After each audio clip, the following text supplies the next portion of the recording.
Husband wants a divorce, but his wife forced him to spend the last night with her. She vanished afterward, and he regrets it. Hi, my beautiful family. Welcome back to Mr. Peter Family Stories. Heavenly Father, wrap Mr. Peter Stories readers, this beautiful family, in your unending love and comfort. May their hearts be filled with courage, their paths lit with hope, and their souls enriched with the beauty of your presence. Let them always feel your gentle hand guiding them home. Amen. I read your comments, and let me tell you, they were absolutely unbelievable. You always touch my heart with your words, and today I have some wonderful news to share with you all. I've become a grandfather. Yes, you heard it right. My daughter Marisol is in the hospital with Binta, and we now have a precious baby boy in our family, a grandson. We've been thinking of names for him, and I'd love to hear your suggestions. What do you think of names like Ethan, Noah, Leo, Benjamin, or Oliver? Let me know your thoughts in the comments below. So, my beautiful family, tell me, how did you find the last story? Did you like it? Share your thoughts in the comments. And let's dive into today's story together as one big, loving family. The cherry blossoms painted Washington, D.C.'s sky in delicate strokes of pink and white on that fateful spring morning of 2019. Georgetown University's historic campus stirred with the usual bustle of ambitious students. But something in the air felt different, as if the city itself knew it was about to witness the beginning of an extraordinary love story. Boeta Dipanar stood at the entrance of the McDonough School of Business, his tall frame casting a long shadow across the cobblestone path. At 32, he cut an impressive figure in his tailored charcoal suit, already carrying himself with the confident air of a successful businessman rather than a final-year MBA student. His journey to this moment had been carefully calculated, each step meticulously planned since his early days as a software developer in Silicon Valley.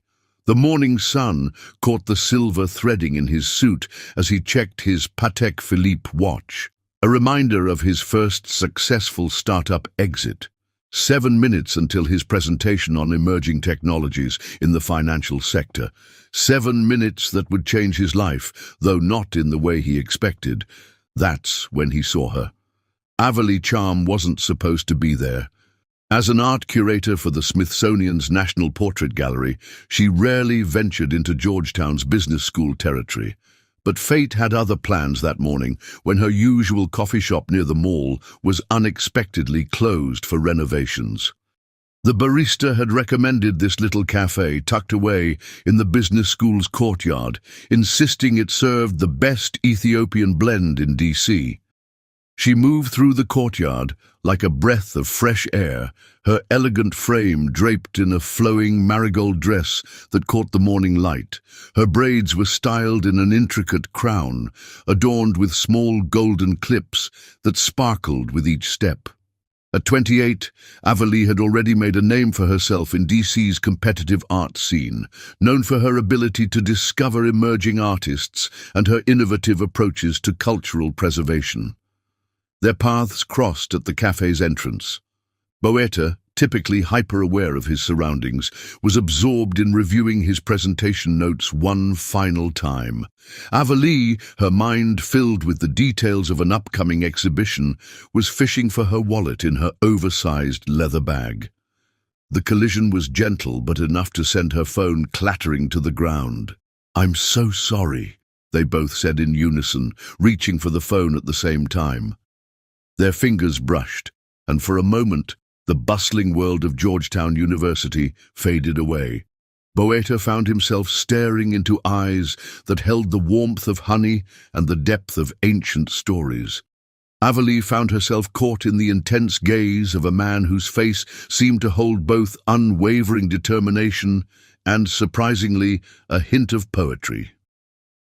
"Please, allow me," Boeta said, his voice carrying traces of his South African heritage as he retrieved her phone. The screen was cracked, a spiderweb of lines across the glass. "Oh no," Avalee sighed, taking the phone from him. I just had it fixed last week. These DC sidewalks have it out for my phones, I swear. I insist on paying for the repair, Boetta said, reaching for his wallet. It was entirely my fault. Avalee waved him off with a smile that would haunt his dreams for years to come. It's just a phone. Besides, I believe in signs. Sometimes the universe breaks things so we can find something new.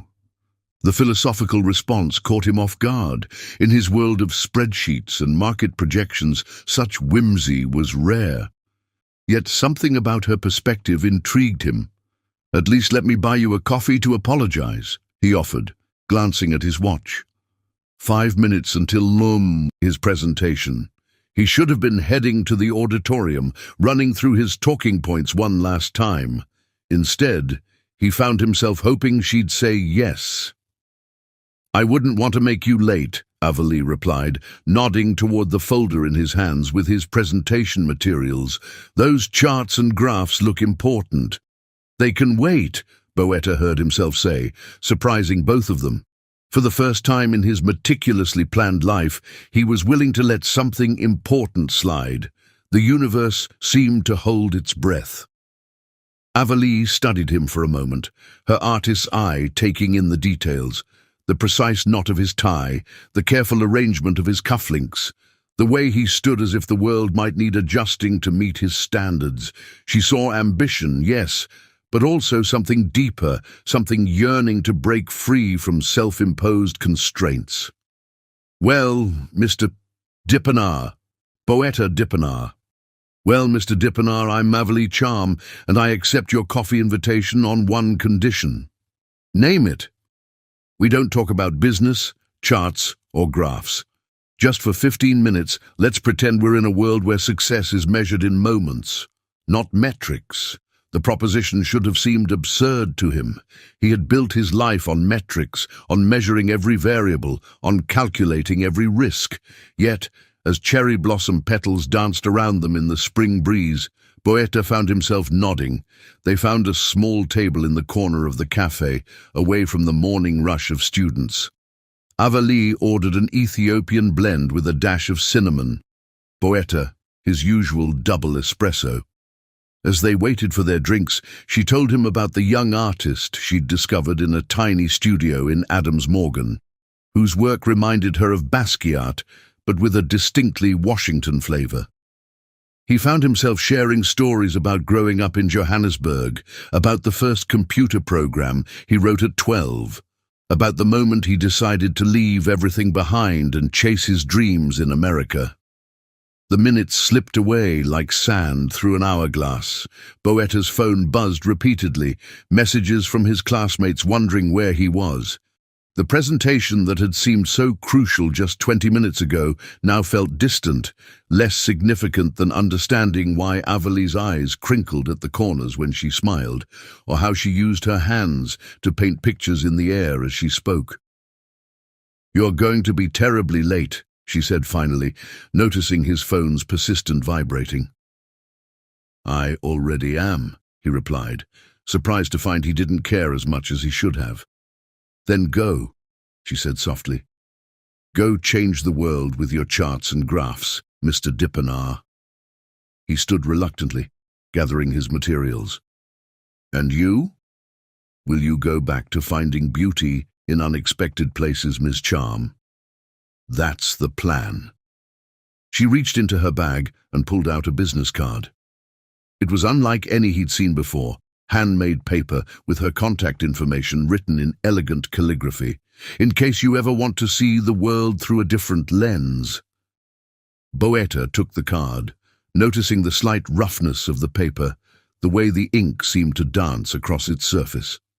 He offered his own card in return, sleek, minimalist, embossed with his company's logo. "The ultimate contrast," Avalee laughed, comparing the two cards. "Art meets commerce." "Perhaps that's not such a bad combination," Boetta suggested, reluctant to leave. "Perhaps not," she agreed, her smile holding promises neither of them yet understood. He walked backward for a few steps, memorizing the way she looked in that moment. The marigold dress, the crowned braids, the knowing smile. Later, during his hastily delivered presentation, his mind kept wandering back to the cafe. His professors noted that he seemed distracted, less precise than usual. His colleagues whispered about how unlike him it was to be late. But for the first time in his carefully constructed life, Boeta Dipinar had glimpsed a different kind of success. One measured not in profit margins or market shares, but in the way his heart raced when she laughed, in the perfect temperature of coffee gone cold, because conversation was more important than drinking it, in the gentle flutter of cherry blossom petals marking the beginning of something extraordinary. That evening, as the sun set over the Potomac, casting the city in shades of gold and purple, Boeta sat in his penthouse apartment in Logan Circle, turning Avalee's handmade business card over and over in his hands. The city lights began to twinkle like stars, and for once, he wasn't thinking about tomorrow's meetings or market projections. Instead, he was wondering about the exact shade of honey in a pair of eyes that seemed to see right through his carefully constructed facade. In her own apartment in Adams Morgan, surrounded by art books and half-finished paintings, Avalee added his business card to her inspiration board, a stark, geometric contrast to the flowing, organic pieces surrounding it. She hadn't told him that she'd recognized his name, that she'd read about the young South African tech prodigy in the Washington Post's business section. She hadn't mentioned that she'd been fascinated by the contradiction in his press photos, the ruthless businessman with eyes that hinted at hidden depths. Neither of them could have known that this chance encounter would set in motion a series of events that would challenge everything they thought they knew about success, love, and the careful plans we make for our lives. But perhaps some part of them sensed it, in the way time seemed to slow down in that cafe, in the lingering glances and unspoken words, in the peculiar feeling that the universe had orchestrated their collision with meticulous care. The cherry blossoms continued to fall, coating Georgetown's pathways in a carpet of pink and white, nature's reminder that the most beautiful things in life often come unplanned. And in a city built on power, ambition, and carefully calculated moves, two souls had just taken their first steps toward a destiny neither of them could have predicted. That night, both of them dreamed in shades they'd never seen before. Boeta's world of black and white spreadsheets suddenly invaded by splashes of marigold, Avalee's artistic visions now containing precise geometric patterns that somehow made her wild colors shine brighter. Washington, D.C. had witnessed countless historic moments, but as the cherry blossoms drifted down in the gentle spring breeze, the city held its breath, knowing it was witnessing the beginning of something extraordinary. Little did they know that this was just the first chapter of a story that would test the boundaries between ambition and love, between carefully laid plans and the beautiful chaos of destiny. In the coming months and years, their lives would intertwine in ways that would challenge everything they thought they knew about success, sacrifice, and the true measure of a life well lived. But for now, in this moment, all that existed was the memory of coffee gone cold, the lingering scent of cherry blossoms, and two souls who had glimpsed, however briefly, the possibility of a different kind of happiness in a city known for its relentless pursuit of power and success. Chapter 2. Dancing in the Rain. 2 weeks had passed since their chance encounter at Georgetown, and Washington, D.C. had settled into the languid rhythm of late spring. The cherry blossoms had given way to full green leaves, and the city hummed with the energy of approaching summer. Boeta Dipinar had thrown himself back into his carefully structured routine, but found his thoughts constantly drifting to a handmade business card he now kept in his wallet. He had drafted and deleted 17 text messages to Avalee Charm. Each attempt felt either too formal or too casual, too eager or too aloof. For a man who regularly negotiated multi-million-dollar deals, the inability to compose a simple message was maddening. The rational part of his brain told him to focus on his upcoming graduation and the expansion plans for his company. Yet every time he passed a gallery or caught a glimpse of Marigold in a shop window, his carefully constructed focus wavered. Avalee, meanwhile, had immersed herself in preparations for a major exhibition at the National Portrait Gallery. Her days were filled with artist meetings, installation plans, and endless email chains about lighting and placement. But sometimes, during her morning coffee run, now permanently rerouted through Georgetown, she found herself scanning the business school's courtyard, wondering about the man whose calculated exterior had cracked just enough to show something more intriguing underneath. Their second meeting wasn't planned, much like their first. It was a collision of circumstance and timing that would later seem too perfect to be coincidental. The afternoon had started typically enough. Boetta was leaving a meeting with potential investors on K Street, his mind occupied with projected growth rates and market penetration strategies. Avalee was finishing a walkthrough of a new installation at the Hirshhorn Museum. The summer sky over D.C. had been threatening rain all day, dark clouds gathering above the Washington Monument like spectators awaiting a show. Their paths converged on the National Mall. Boetta, taking a rare moment to walk rather than catch his usual ride, found himself drawn to the open space, a brief respite from the city's endless glass and concrete. Avalee, choosing to cut across the mall on her way to the metro, was lost in thought about the upcoming exhibition. The first drops of rain fell softly, almost apologetically. Then, as if someone had turned on a celestial faucet, the sky opened up. The typical DC crowd scattered like startled pigeons, rushing for cover under trees and museum awnings. But Avalee stood. Still, the rain falls gently on her face. Boetta spotted her from 20 yards away, a singular still point in the chaos of retreating tourists and locals. Her white sundress was already soaking through, and her braids were catching raindrops like stars. He should have rushed for cover like everyone else. He had another meeting in an hour, and his Italian suit wasn't designed for impromptu showers. Instead, he found himself walking toward her. "Miss Charm," he called out over the sound of the rain, "I believe this is what they call a proper Washington welcome." Avalee turned, and her smile could have lit up the darkened sky. "Mr. Dippenar," she laughed, "don't tell me you scheduled this weather in your perfectly planned day." "I'm afraid this is entirely off schedule," he admitted, water dripping from his perfectly knotted tie. "I should probably—" "Dance with me," she interrupted, holding out her hand. "I'm sorry?" "Dance with me," she repeated. "When was the last time you did something completely unplanned, something that had no ROI, no strategic value, nothing but the pure joy of the moment?" Boetta looked around at the empty mall, at the rain creating patterns on the reflecting pool, at the Washington Monument rising like a silent guardian above them. His phone was buzzing in his pocket, probably his assistant reminding him about the next meeting. His shoes were Italian leather, his suit was bespoke, and his hair, usually immaculate, was plastered to his forehead. "I don't dance," he said, but even as the words left his mouth, he found himself stepping closer to her.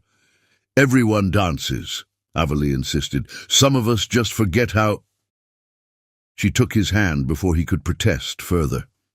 Her fingers were warm despite the rain, and something electric shot through him at the contact.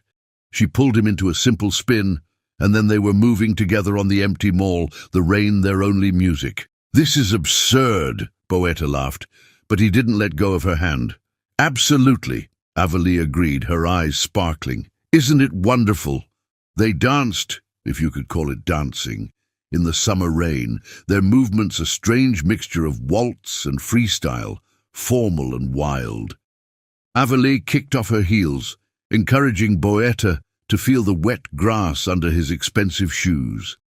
They spun and laughed, and for a few precious minutes they weren't a rising tech mogul and an accomplished curator. They were just two people dancing in the rain, letting the warm water wash away their carefully constructed personas. "You're going to make me late for my meeting," Boetta said, but there was no regret in his voice. "Am I? Or am I making you exactly on time for something else?" Avalee's response was playful, but her eyes held a challenge. They were close now, the rain creating an intimate bubble around them. Boetta could see the droplets clinging to her eyelashes, the way her wet dress hugged her curves, the slight tremble in her lips that might have been from the cold or something else entirely. "Sometimes," Avalee said softly, "the best moments in life are unplanned." The kiss, when it came, was as natural as the rain falling around them. Boetta's hands found her waist, pulling her closer. Avalee's fingers traced the wet line of his jaw, erasing the boundary between business and pleasure, between calculation and spontaneity. They kissed as the rain fell, as tourists huddled under distant awnings took photos of the crazy couple on the mall, as the city continued its eternal dance around them. When they finally broke apart, both slightly breathless, the rain had begun to ease. The sun was breaking through the clouds, creating a strange golden quality to the light. "I should go," Avalee said, but she didn't move away. "I have a meeting with the gallery board in—" She checked her phone, which had somehow survived the downpour. 20 minutes ago. "I should go too," Boetta agreed, equally stationary. His own phone had been buzzing consistently for the past 10 minutes. They stood there, dripping wet, neither wanting to break the spell that had fallen over them. Finally, Avalee took a step back, collecting her discarded shoes from the wet grass. "You know," she said, a mischievous glint in her eye, "normal people usually go to dinner before they dance in the rain. Is that an invitation, Ms. Charm?" "That depends, Mr. Dippenar. Are you brave enough to let someone else plan the evening?" The old Boetta, the one who existed before this rain-soaked afternoon, would have insisted on choosing the restaurant, making the reservations, controlling every aspect of the experience. But that Boetta hadn't danced in the rain on the National Mall. "Tomorrow night," he said. "Surprise me." Avalee's smile was worth every ruined stitch of his suit. She turned to go, then paused, looking back over her shoulder. "Wear something you don't mind getting a little messy, and leave your phone at home." She walked away, her wet dress clinging to her legs, her bare feet leaving temporary impressions in the grass. Boetta watched her go, aware that something fundamental had shifted in his carefully ordered world. Later that evening, as he sat in his penthouse reviewing quarterly projections, Boetta found himself distracted by the sound of rain against his windows. His suit hung in the bathroom, probably ruined, but he couldn't bring himself to care. He touched his lips, still feeling the ghost of their kiss, the warmth of her body against his in the rain. In her art-filled apartment, Avalee added another piece to her inspiration board, a photograph a tourist had posted on Instagram of two figures dancing in the rain on the National Mall, their forms blurred but their joy palpable. She was planning tomorrow's date, but not in the way Boetta would plan a business meeting. Her plans involved spontaneity, chance, and the kind of magic that couldn't be captured in a spreadsheet. The rain continued to fall over Washington, D.C., cleaning the marble monuments and making the city lights blur like impressionist paintings. Somewhere between the power lunches and policy meetings, between the art galleries and tech startups, two people had found something real in the summer rain. Their dance on the mall had lasted less than an hour, but its echoes would resonate through their lives in ways neither of them could yet imagine. As night fell over the Capitol, the Washington Monument stood like a silent witness to their afternoon of spontaneity. The city that ran on schedules and agendas, on power plays and careful calculations, had witnessed something rare, a moment of pure, unplanned joy. And though neither Boetta nor Avalee could know it yet, that rain-soaked dance was just the beginning of a story that would challenge everything they thought they knew about love, success, and the beautiful chaos of letting go. Tomorrow would bring its own adventures, its own challenges, its own opportunities for magic. But for now, in separate parts of the city, two people fell asleep to the sound of rain, their dreams filled with wet grass, warm kisses, and the promise of something wonderful and entirely unplanned. Chapter 3. Building Dreams. The Jefferson Memorial stood like a luminous sentinel in the early morning light, its marble dome catching the first rays of dawn. It was the first day of May, exactly 1 year after their rain-soaked dance on the National Mall, and Washington, D.C. was adorned in its spring finest for what the local society pages were calling the wedding of the season. Boetta Dippenaar stood at the base of the memorial steps, his black tuxedo impeccable, his heart racing with an emotion he couldn't quite quantify in his usual spreadsheets.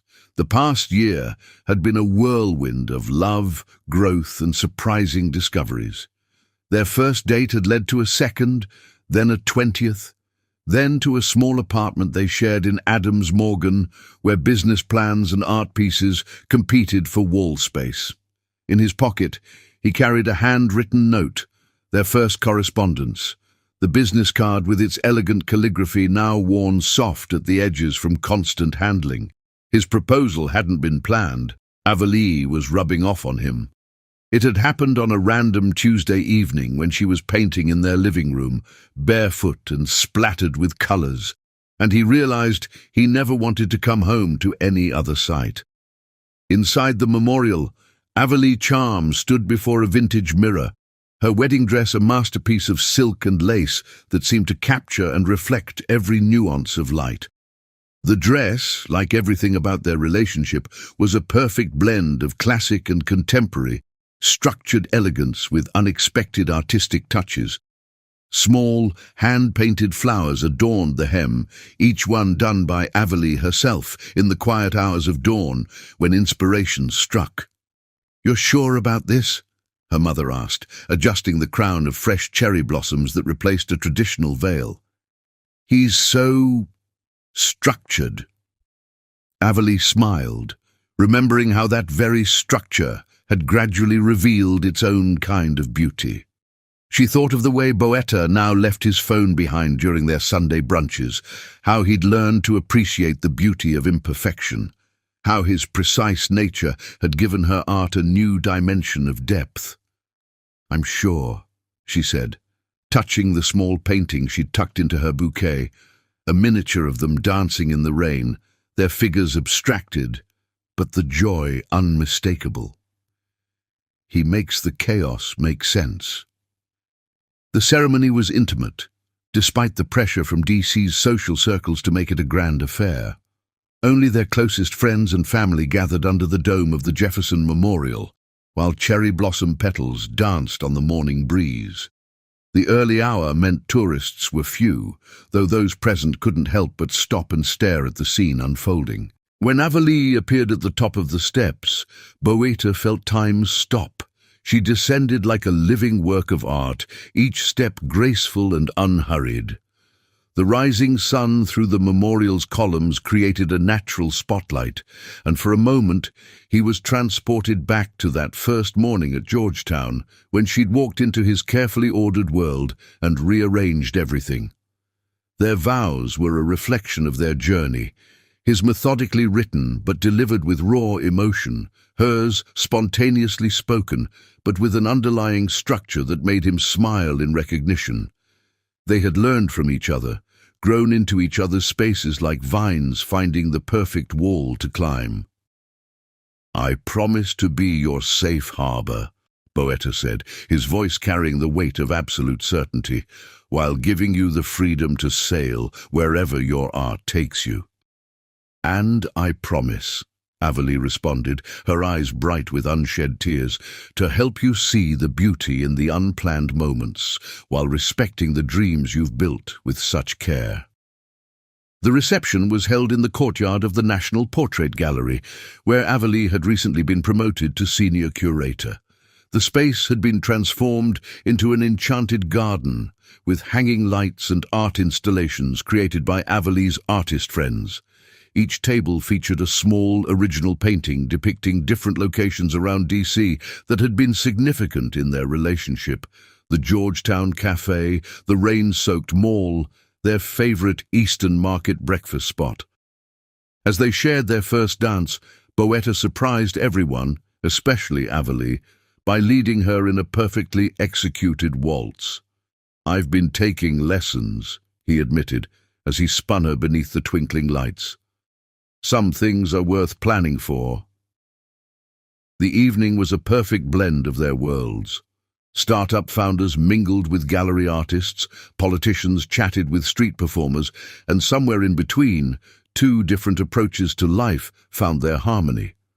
When Avalee threw her bouquet, it was caught by a young intern from Boetta's company who had been shyly flirting with one of Avalee's artist friends all evening. Later that night, after the last guest had departed and the cleanup crews were quietly at work, Boetta and Avalee slipped away to their new apartment in Logan Circle. It was a stunning penthouse with floor-to-ceiling windows offering a panoramic view of the city, but what made it perfect was the converted sunroom they'd transformed into Avalee's studio. The morning light would flood the space, casting her canvases in the same golden glow that had surrounded their first meeting. "Welcome home, Mrs. Charm Dippenar," Boetta said as they stood on their balcony, the city lights twinkling below like earthbound stars. "Home," Avalee repeated, tasting the word. She leaned into him, her wedding dress rustling softly. "You know, when we first met, I never thought I'd fall in love with a man who color-codes his closet. And I never thought I'd marry a woman who uses my quarterly reports as inspiration for abstract art."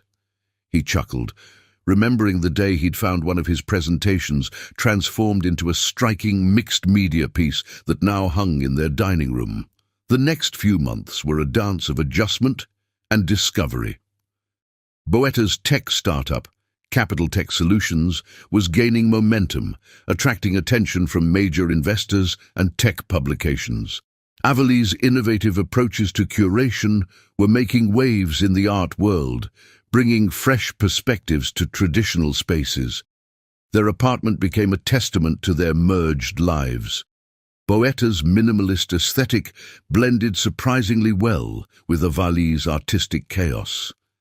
His leather-bound business books shared shelf space with her art volumes. Her paintings brought color to his monochromatic office. His organizational systems somehow made her creative process more efficient without stifling it. They established rituals that honored both their natures. Sunday mornings were sacred, no phones, no emails, just them and the farmer's market at Eastern Market, followed by brunch at their favorite cafe. Tuesday evenings became their culture nights, sometimes a gallery opening, sometimes a tech talk, taking turns immersing themselves in each other's worlds. But it wasn't all smooth sailing. Boetta's work hours grew longer as the company expanded. Avalee's exhibition schedules became more demanding. They had to learn to navigate the demands of their careers while nurturing their relationship. Sometimes they succeeded brilliantly, like when Boetta set up a surprise virtual reality art installation in his office so Avalee could work on her curation remotely while spending time with him. Other times they struggled. Missed dinners, forgotten appointments, the small disappointments that come with two ambitious people building their dreams, yet they always found their way back to each other. On late nights, when Boetta was stuck at the office, Avalee would bring her sketchbook and work quietly in his presence, turning his technical diagrams into flowing abstracts. When Avalee was consumed with installation preparations, Boetta would bring his laptop to the gallery, filing reports amid the controlled chaos of her world. One particularly memorable evening, during a power outage that affected half the city, they found themselves sitting on their balcony, sharing takeout by candlelight. Avalee was wearing one of Boetta's dress shirts, her hair loose around her shoulders, while he had abandoned his usual tie and rolled up his sleeves. "Do you ever wonder," she asked, picking at her pad thai, "if we're too different to make this work long-term?" Boetta was quiet for a moment. his analytical mind processing the question. "I used to," he admitted. "But then I realized something. In programming, the most robust systems are often built on seemingly contradictory elements working in harmony. Maybe we're not too different. Maybe we're just complex enough to create something extraordinary." Avalise smiled, reaching for his hand across the candle-lit table. "That might be the most romantic thing you've ever said to me, Mr. Dippenar, even if you did use a programming metaphor." Their laughter mingled with the distant sounds of the city, rising up into the star-strewn sky. Below them, Washington, D.C. continued its eternal dance of power and politics, of art and commerce, of dreams being built and broken and built again.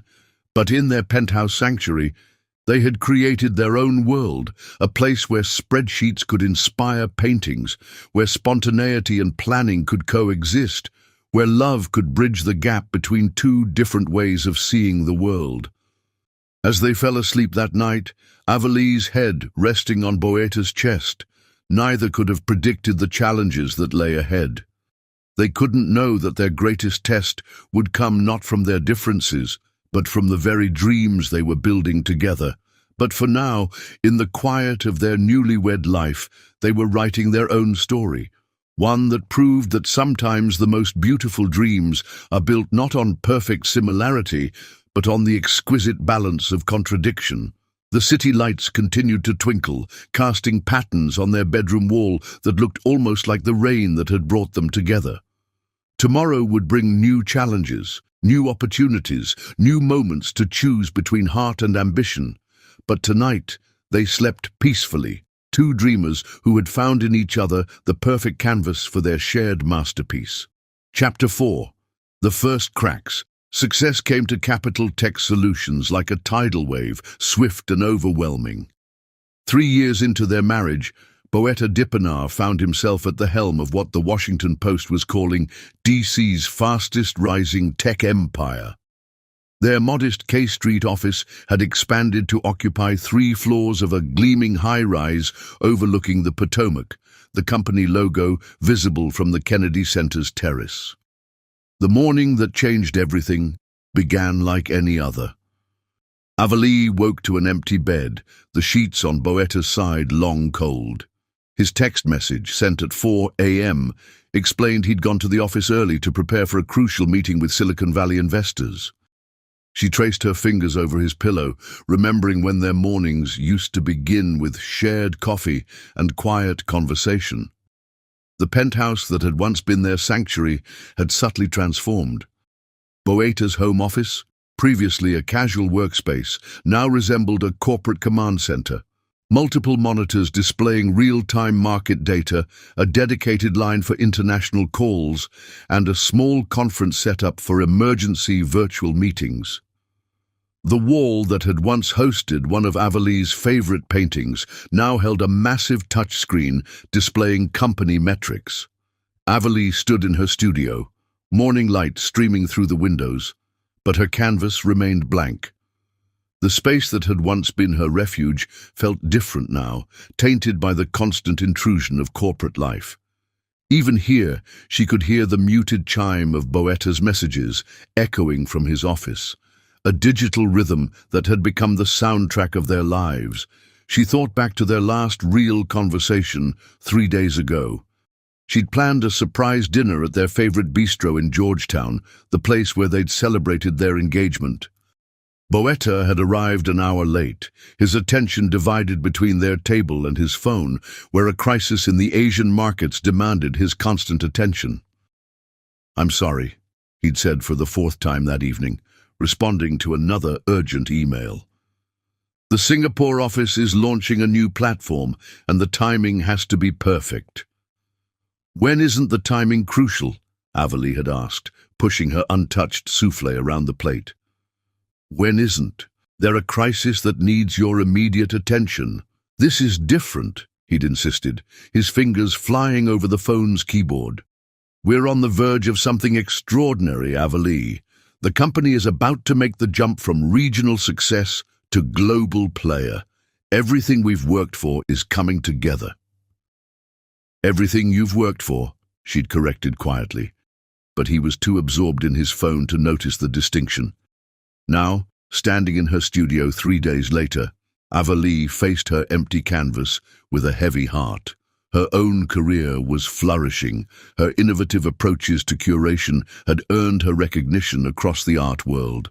The National Portrait Gallery had given her unprecedented freedom to shape their upcoming exhibitions, yet success tasted bitter when she couldn't share it with the man she loved. The sound of the front door opening pulled her from her thoughts. Boetta strode in, his bespoke suit immaculate despite the early hour, his manner radiating the focused energy that had become his constant state. "You're home," Avalee said, surprised. It wasn't even noon. "Just for a moment," he replied, heading straight for his office. "I forgot the Singapore proposal files on my desk. The investors' meeting got moved up and I need—" He stopped abruptly, finally noticing the collection of paintings leaning against the wall of Avalee's studio. "What are these?" "My new series," she said softly. "The one I've been working on for the past 3 months. The one I told you about last week." He stared at the paintings, and for a moment, Avalee saw a flicker of the man who had danced with her in the rain. The canvases told their story, a series of abstract pieces that captured the evolution of their relationship. The first was full of joy and movement, all bright colors and dynamic strokes. Each subsequent piece grew more structured, more confined, until the final canvas showed a riot of color trapped within rigid geometric patterns. "They're intense," he said finally, his phone buzzing in his pocket. "We should talk about them over dinner. I'll try to be home by 8, Avalee supplied. 9? 10? Or will you text at midnight to say you're still at the office?" The edge in her voice made him pause. "What's that supposed to mean?" "When was the last time we had dinner together, Boetta? When was the last time we had a conversation that wasn't interrupted by your phone?" "You knew what you were getting into," he said, his tone sharpening. "You knew I was building something important. The company needs me right now." "And what about what I need?" The words came out before she could stop them, hanging in the air between them like smoke. His phone buzzed again, more insistent this time. Boetta glanced at it, his expression tightening. "The investors are waiting. We'll talk about this tonight." "Will we?" Avalee challenged. "Or will you come home at midnight, too exhausted to do anything but check your emails one last time before falling asleep?" "That's not fair," he said, but his hand was already reaching for his briefcase. "This is temporary. Once we secure this round of funding—" "It's always temporary," Avalee interrupted. "There's always another deal, another crisis, another reason why your company needs you more than your marriage." The words hit him like physical blows, but his phone was buzzing again, and years of corporate discipline had trained him too well. "I have to go," he said, already moving toward the door. "We'll figure this out tonight, I promise." Avalee watched him leave, listening to his footsteps fade down the hallway. When she heard the front door close, she turned back to her blank canvas, picking up a brush. Her hand trembled slightly as she made the first stroke, a hard black line cutting across the white surface. The day stretched on, the city outside their windows going about its usual business. Avalee painted with a fury she hadn't felt in years, her emotions pouring onto the canvas in harsh strokes and discordant colors. By late afternoon, she had created something raw and painful, a visual representation of the distance growing between them. Evening came, and with it the expected text, "Meeting running late, don't wait up." Avalee stood on their balcony, looking out over the city they'd both fallen in love with. Washington, D.C. glittered below, monuments lit up like beacons in the darkness. Somewhere in one of those gleaming office towers, her husband was building his empire, one missed dinner at a time. She thought about the early days of their marriage, when they'd found such beautiful balance between his structure and her spontaneity. She remembered lazy Sunday mornings and impromptu dance sessions in their kitchen. She thought about the way Boetta used to look at her, not as an interruption to his schedule, but as the most important appointment of his day. Her phone lit up with another text from him. Big breakthrough with investors, celebrating at Capitol Grill. See you later. Avalee looked at their wedding photo, prominently displayed in the living room. They looked so young, so certain that love would be enough to bridge any gap. Now, 3 years later, she wondered if they'd been naive. Perhaps some dreams were incompatible. Perhaps you couldn't build an empire without sacrificing something equally precious. She walked back into her studio, staring at the series of paintings that documented their relationship's slow transformation. The final canvas, still wet from today's emotional outburst, seemed to mock her with its stark depiction of their reality. Outside, a summer storm was brewing, lightning illuminating the city in brief, brilliant flashes. Avalee remembered another storm, 3 years ago, when they danced on the National Mall without a care in the world.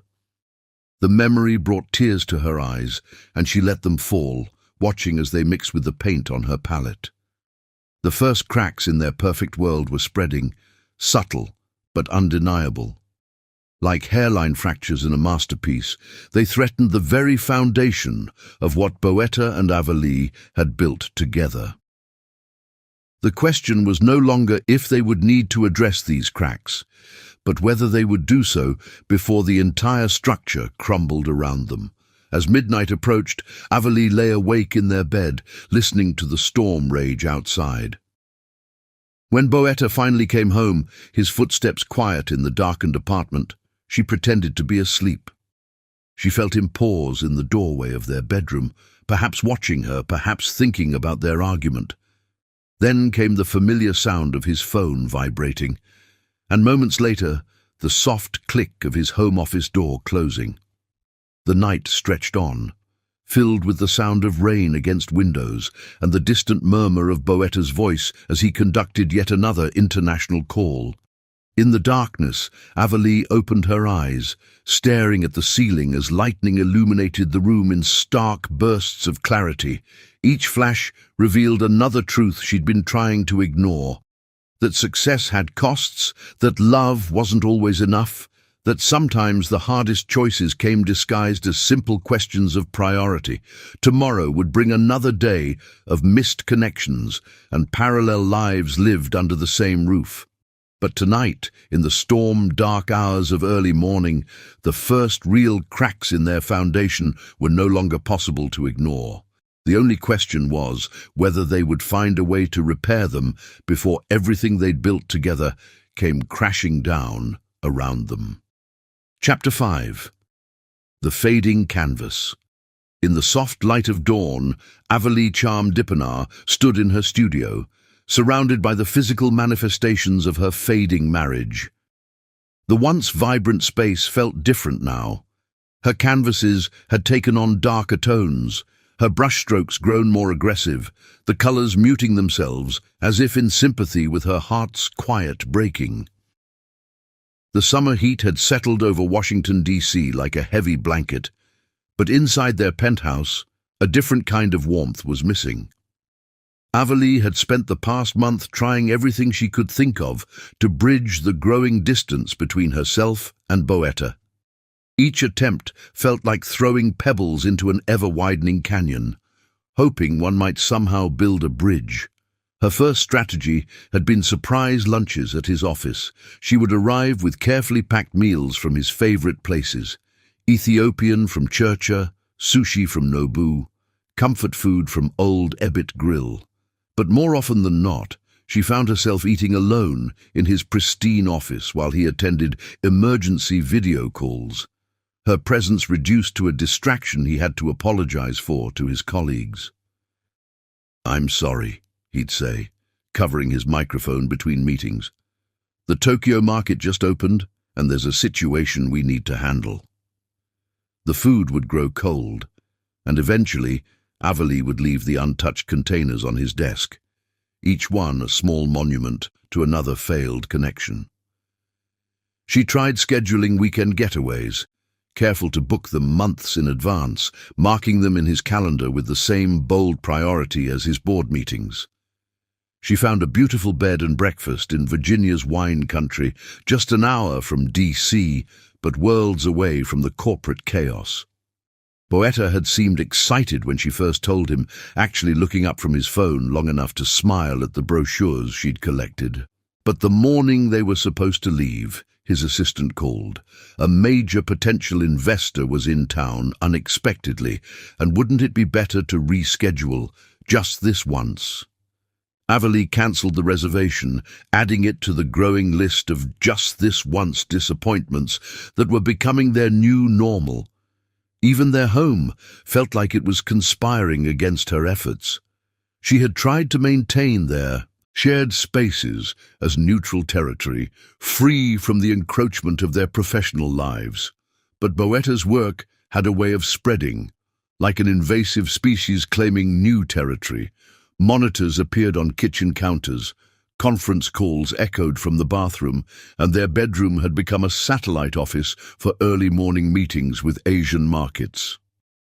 One particularly humid evening, Averly decided to transform their rooftop terrace into a romantic dinner venue. She spent hours setting up string lights, arranging flowers, and preparing Boetta's favorite South African dishes. A taste of home to remind him of simpler times. She even wore the marigold dress that had caught his eye that first morning at Georgetown. He was only 2 hours late. When he finally arrived, his tie loosened and his eyes glazed with exhaustion. He managed a genuine smile at her efforts. For a moment, Averly saw a glimpse of the man who had danced with her in the rain. But before they'd finished their appetizers, his phone lit up with that now familiar urgency. "It's the West Coast team," he said, already standing. "They're having issues with the new platform launch. I'll just be a minute." That minute stretched into an hour, then 2. By the time he returned, the food was cold, the candles had burned low, and Averly was sitting alone in the dark, watching the city lights blur through unshed tears.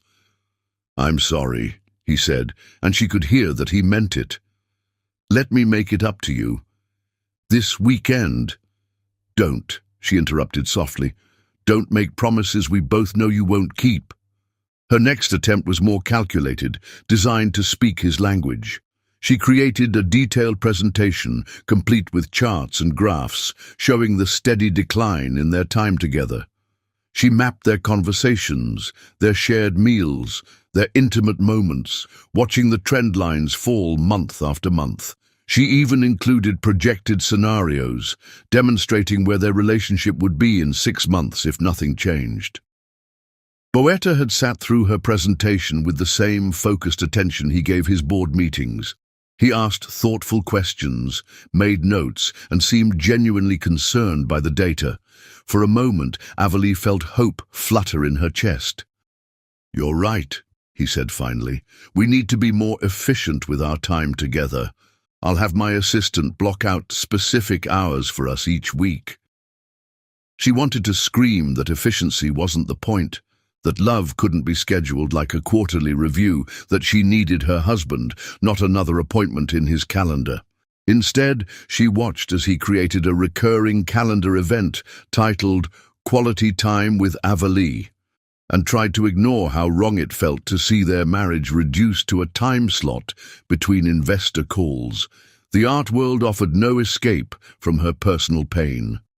Her work at the National Portrait Gallery, once a source of pure joy, now felt heavy with irony. She spent her days curating other people's stories of love and loss, arranging pieces that spoke of passion and connection, all while her own love story was fading like an improperly preserved masterpiece. Her latest exhibition, titled Connections, had opened to critical acclaim. The Washington Post praised her innovative approach to showing how human relationships evolved in the digital age. During the opening reception, surrounded by DC's cultural elite, Averly stood before a powerful piece showing 2 figures gradually dissolving into pixels and data streams. "It's a striking commentary on modern relationships," a prominent critic told her. "The way technology both connects and separates us. Very powerful." Averly smiled politely, wondering if anyone could see that the piece wasn't commentary. It was confession. Boetta had promised to attend the opening, but a video call with European investors ran long. He sent flowers instead, the card signed by his assistant. That night, alone in her studio, Avalie began a new painting. She worked until dawn, pouring her grief and frustration onto the canvas. The result was unlike anything she'd created before, a massive piece dominated by a central figure that seemed to be simultaneously reaching for and pulling away from a world of harsh digital angles and cold corporate blues. When Boetta passed through the studio the next morning, coffee in one hand and phone in the other, he paused briefly before the new work. "That's different," he said, frowning slightly. "It's very emotional." "That's the point," Avalie replied, but he was already walking away, responding to another urgent email. She tried one last time to reach him through art, creating a series of small, intimate pieces that told the story of their relationship. She hung them throughout their apartment, in his office, the kitchen, the bedroom, hoping they might serve as reminders of what they were losing. The first piece showed their meeting at Georgetown, all warm colors and dynamic energy. The second captured their dance in the rain, with loose, joyful brushstrokes that almost seemed to move on the canvas. Then came their wedding day, their early married life, each moment preserved in paint and memory. The final piece in the series hung in their bedroom, a small canvas dominated by a single figure, standing before a bank of screens, their back turned to an empty bed. She waited for Boetta to notice, to comment, to understand what she was trying to tell him through her art. A week passed, then two. The paintings became part of the background noise of their lives, as ignored as Avalie herself felt. She watched him walk past them day after day, his attention forever fixed on the glowing screen in his hand, and realized that some messages couldn't be conveyed through art alone. One night, as another summer storm raged outside their windows, Avalie sat in her studio surrounded by the physical evidence of her failed attempts to save their marriage.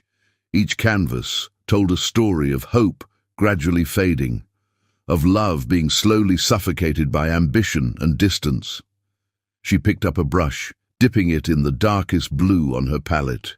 On a fresh canvas, she began to paint what she feared would be the final chapter of their story, a piece she hoped would never need to be displayed.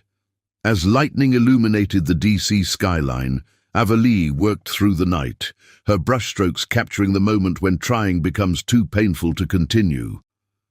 The finished piece showed two paths diverging, one leading toward a bright but cold world of success and achievement, the other winding toward an uncertain but more human future.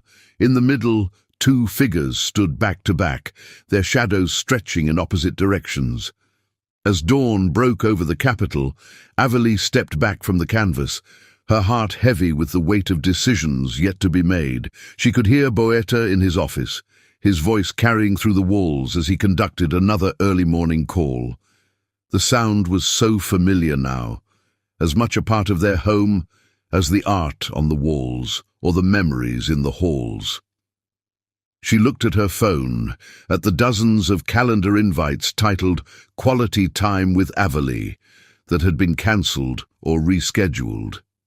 Each one represented another small surrender, another moment when his empire had taken precedence over their love. Outside, the storm had passed, leaving the city fresh and clean in the morning light. The Washington Monument stood tall against the clearing sky, a silent witness to countless stories of love and loss, of dreams achieved and dreams abandoned. Avalie touched the final painting, her fingers tracing the diverging paths. She knew with a clarity that felt like both revelation and defeat that they were approaching their own divergence. The only question was whether Boetta would notice before it was too late, whether he would look up from his screens and spreadsheets long enough to see that their canvas was fading, their masterpiece being painted over with the cold colors of corporate success. As if in answer to her unspoken question, his phone rang again, its sound echoing through their beautiful empty home like a bell tolling the hour. Avali closed her eyes, letting her hand fall from the canvas, and began to plan what would become their last night together. Chapter 6. The Breaking Point. The argument that would change everything began on an otherwise ordinary Tuesday in September. Washington, D.C. was caught in that peculiar moment between summer and fall, the air thick with humidity and unfulfilled promises. The sun was setting behind the Capitol dome, painting the sky in shades of amber and rose that would have once inspired Avali to reach for her brushes. Instead, she stood in their penthouse kitchen, staring at her phone and the message that had finally pushed her to the edge. Running late, big news about Singapore expansion, don't wait up. B. It wasn't the message itself. She'd received hundreds like it over the past years. It wasn't even that today was their anniversary, though the dozen roses wilting in their vase on the counter, ordered by his assistant, delivered with a generic card, added a particular sting to his absence. No, what broke her was the realization that she wasn't even surprised anymore. The day had started with such hope. Avali had woken early, her mind filled with memories of their first meeting at Georgetown, of dancing in the rain, of all the moments that had led them here. She'd spent weeks planning this evening, determined to make one last attempt to reach the man she'd fallen in love with. She'd called in favors to reserve the entire rooftop at the Kennedy Center, had arranged for the same jazz quartet that had played at their wedding to perform, had even tracked down the exact Ethiopian coffee beans from the cafe where they'd first met. The table was set with their wedding china, candles waiting to be lit, a bottle of South African wine breathing in the corner, all of it now useless. Avali moved through their apartment, each room a museum of their fading love. In his home office, she paused before the wall of achievements, magazine covers celebrating Boeta's success, awards recognizing his innovation, framed articles praising his business acumen. In the center hung the Fortune magazine cover that had marked the beginning of the end. Boeta Dipanar, DC's tech revolutionary. The article had praised his single-minded dedication to success, not knowing the personal cost of that dedication. Her studio, once her sanctuary, felt more like a confessional now. Her recent works lined the walls, each canvas documenting their relationship's slow dissolution in shades of blue and grey. The latest piece, still unfinished on her easel, showed a woman dissolving into pixels, her form scattered by a digital wind. The sound of keys in the door pulled her from her thoughts. Boeta entered, his excitement palpable even from across the room. His suit was impeccable despite the late hour, his eyes bright with the fever of success. "Avali, you won't believe what just happened. The Singapore team—" He stopped abruptly, finally noticing the elegant dress she wore, the carefully set table, the now cold dinner. "Oh God, the anniversary dinner. I completely forgot?" Avali supplied, her voice steady despite the storm raging in her chest. "No, you didn't forget. Your assistant reminded you this morning. I saw the calendar alert on your phone. You chose to miss it." "That's not fair," Boeta protested, dropping his briefcase on the counter. "This meeting was crucial. We're about to expand into Southeast Asia, I know. Just like last month's crucial meeting was about expanding into Europe. And next month there'll be another market, another opportunity, another reason why your company needs you more than your marriage." "The company doesn't need me more than our marriage," he argued, but his hand was already reaching for his buzzing phone. "It's just a demanding phase. Once we secure this expansion—" "Don't." Avali's voice cut through the room like a blade. "Don't you dare say this is temporary. Nothing about this is temporary. This is who you've chosen to become." The words hung in the air between them, heavy with 3 years of accumulated pain. Boeta's phone continued to buzz, but for once he didn't immediately answer it. What do you want from me, Avalee? I'm building something important here. Something that could change the way the whole world does business. You knew who I was when you married me. Did I? She moved to the window, looking out at the city they'd both loved. I married a man who danced with me in the rain, who saw beauty in spontaneity, who understood that success meant nothing without someone to share it with. I'm still that man, Boetta insisted, but his phone was in his hand again, screen glowing with urgent messages. Are you? Avalee turned to face him, really looking at him for the first time in months. When was the last time you looked at one of my paintings? Really looked, not just glanced at them between calls. When was the last time we had a conversation that wasn't interrupted by your phone?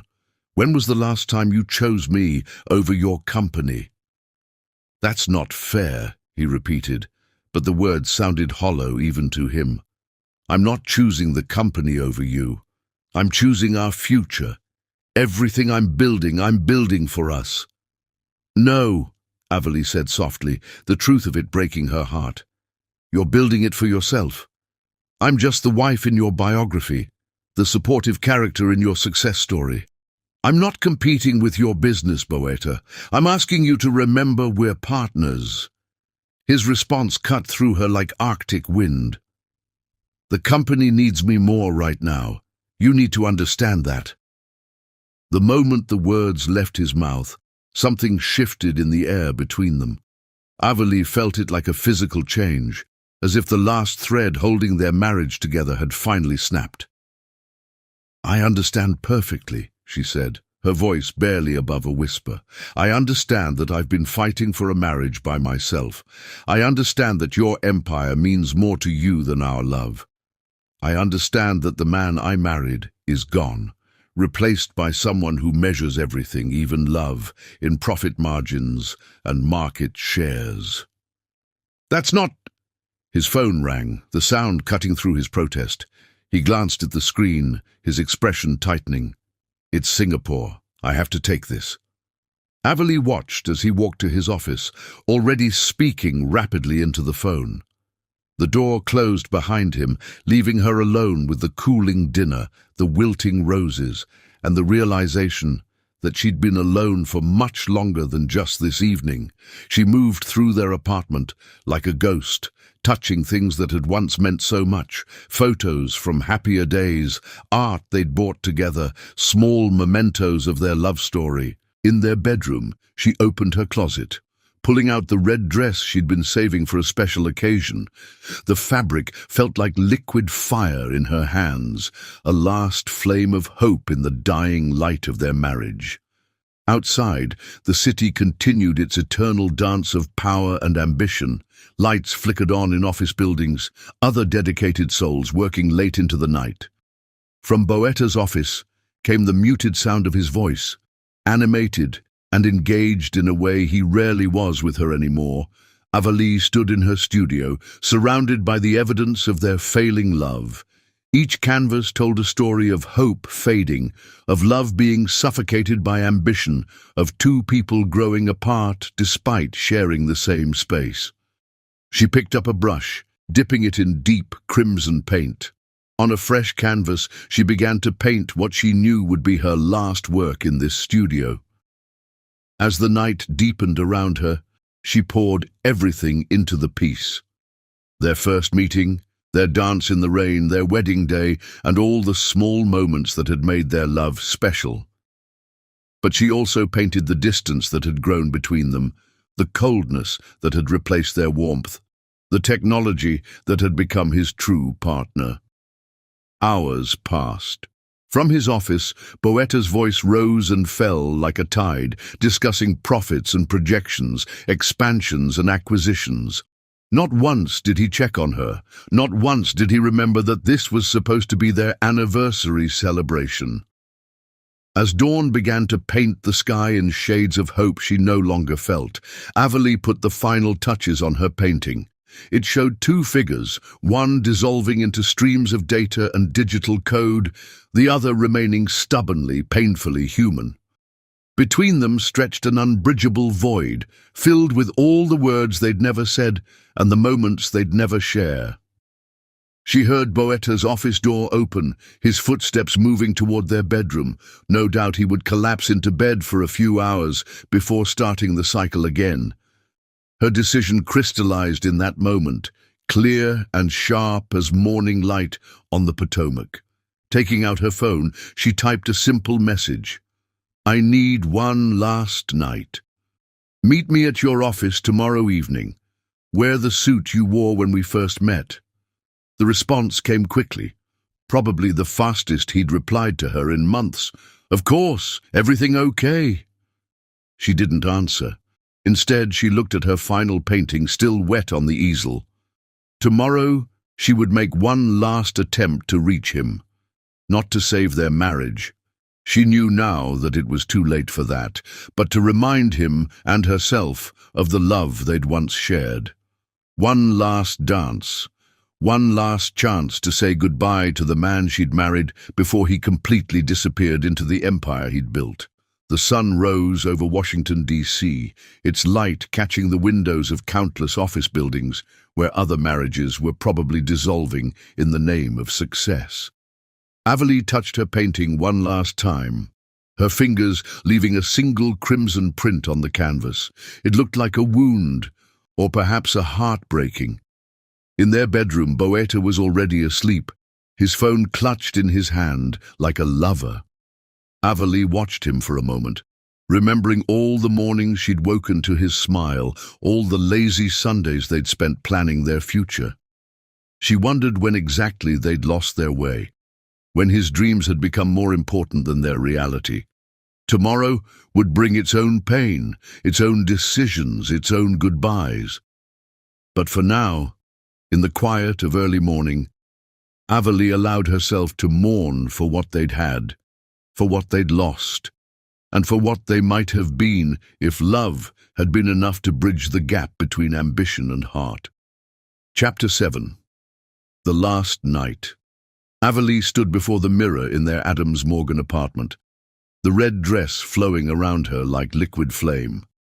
She had purchased it months ago, saving it for a special occasion that never came. Now it would serve a different purpose, not a celebration, but a farewell.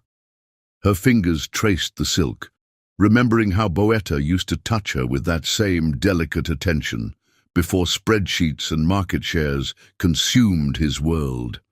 The afternoon light filtered through the windows, casting long shadows across their bedroom. She had spent the day preparing not just her appearance, but her heart. Each room held memories she needed to preserve, their first morning together in this kitchen, lazy Sundays reading in the living room, passionate nights and gentle mornings in their bed. She photographed each space with her artist's eye, storing them away like precious gems. In her studio, she had finished one last painting, not the dark, angry pieces of recent months, but something that captured the essence of their love story. It showed two figures dancing in the rain, their forms slightly blurred, suggesting movement and joy. Behind them rose the Washington Monument, its reflection rippling in the wet pavement of the National Mall. She would leave it for him to find, her final gift. The sun was setting over D.C. when she arrived at his office building, the glass and steel structure catching the dying light like amber.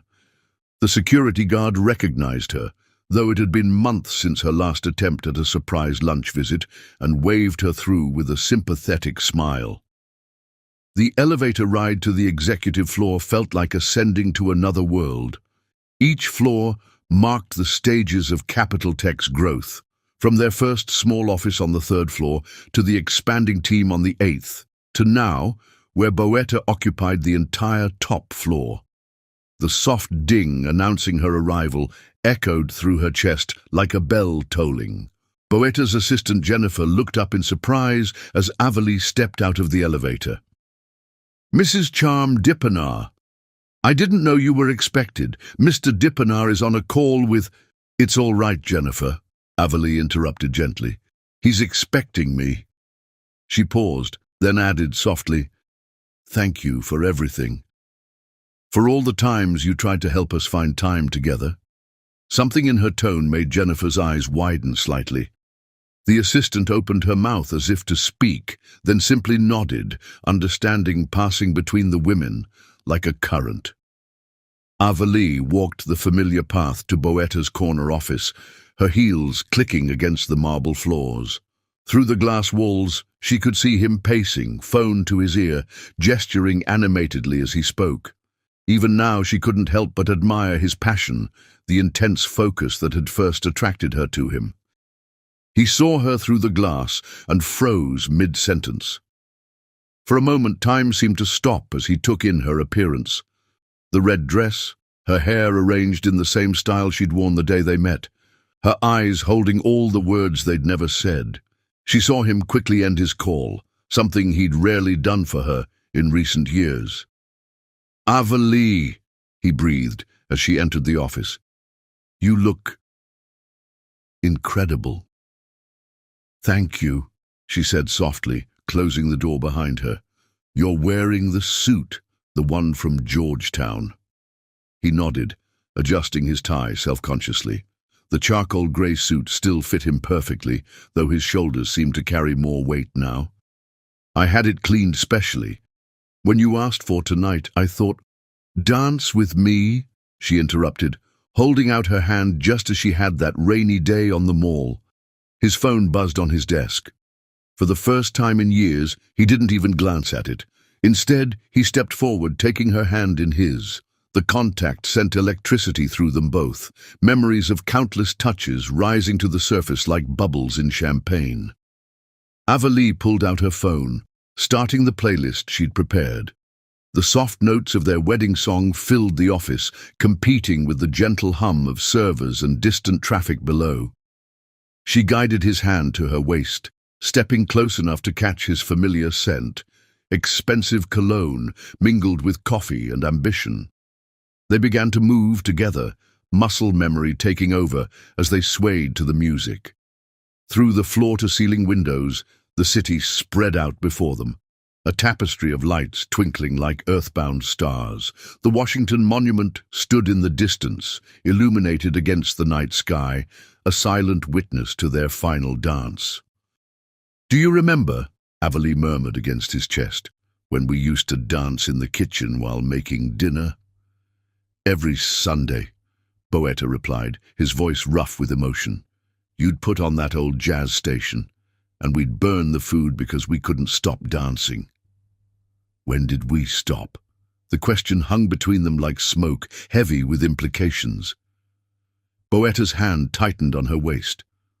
"I don't know," he admitted. "Somewhere between the Series B funding and the European expansion. One day we just stopped." Avalee pulled back slightly, meeting his eyes. "Do you remember what you said to me the day we met? About why you started this company?" "I wanted to change the world," he said slowly, "to create something that would make a difference." "No," she corrected gently. "You said you wanted to build something that would give us the freedom to live life on our own terms. Somewhere along the way, the building became more important than the living." The music shifted to another song, the one that had been playing in the cafe when they first met. Boetta's steps faltered slightly as recognition hit him. "You planned all this," he said, not accusingly, but with a note of wonder. "The suit, the music, the memories." "Consider it my final curation," Avalee said, a sad smile playing at her lips. "One last exhibit of what we were, what we had, what we lost." "We haven't lost anything," Boetta protested, but his voice lacked conviction. "We're just going through a rough patch. Once the Singapore deal is complete, there will be another deal," she interrupted. "Another expansion, another crisis, another reason why the company needs you more than our marriage. And that's okay." "How can you say that's okay?" "Because I finally understand," Avalee said, her fingers tracing the line of his jaw. "This is who you are now. The man who danced with me in the rain, who saw beauty in chaos, who valued moments over metrics." He's gone. And the woman who could be satisfied with leftovers and calendar invites, who could compete with spreadsheets for attention, who could watch her art die slowly in the shadow of your success, she never existed. Avalee, please. She silenced him with a kiss, pouring everything into it. Their first meeting, their rainy dance, their wedding day, every moment of joy and pain that had led them here. When she pulled away, there were tears in both their eyes.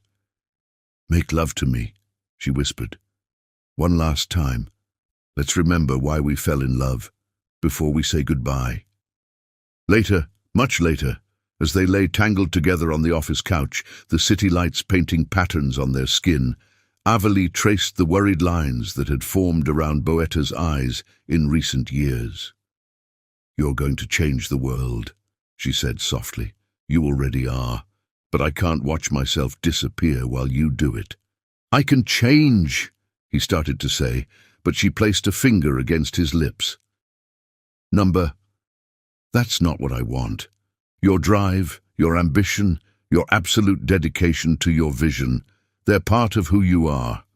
I fell in love with that passion. I just can't live in its shadow anymore." As dawn began to paint the sky in shades of pink and gold, Avalee carefully extracted herself from his embrace. She dressed slowly, deliberately, each movement a goodbye to the life they'd built together.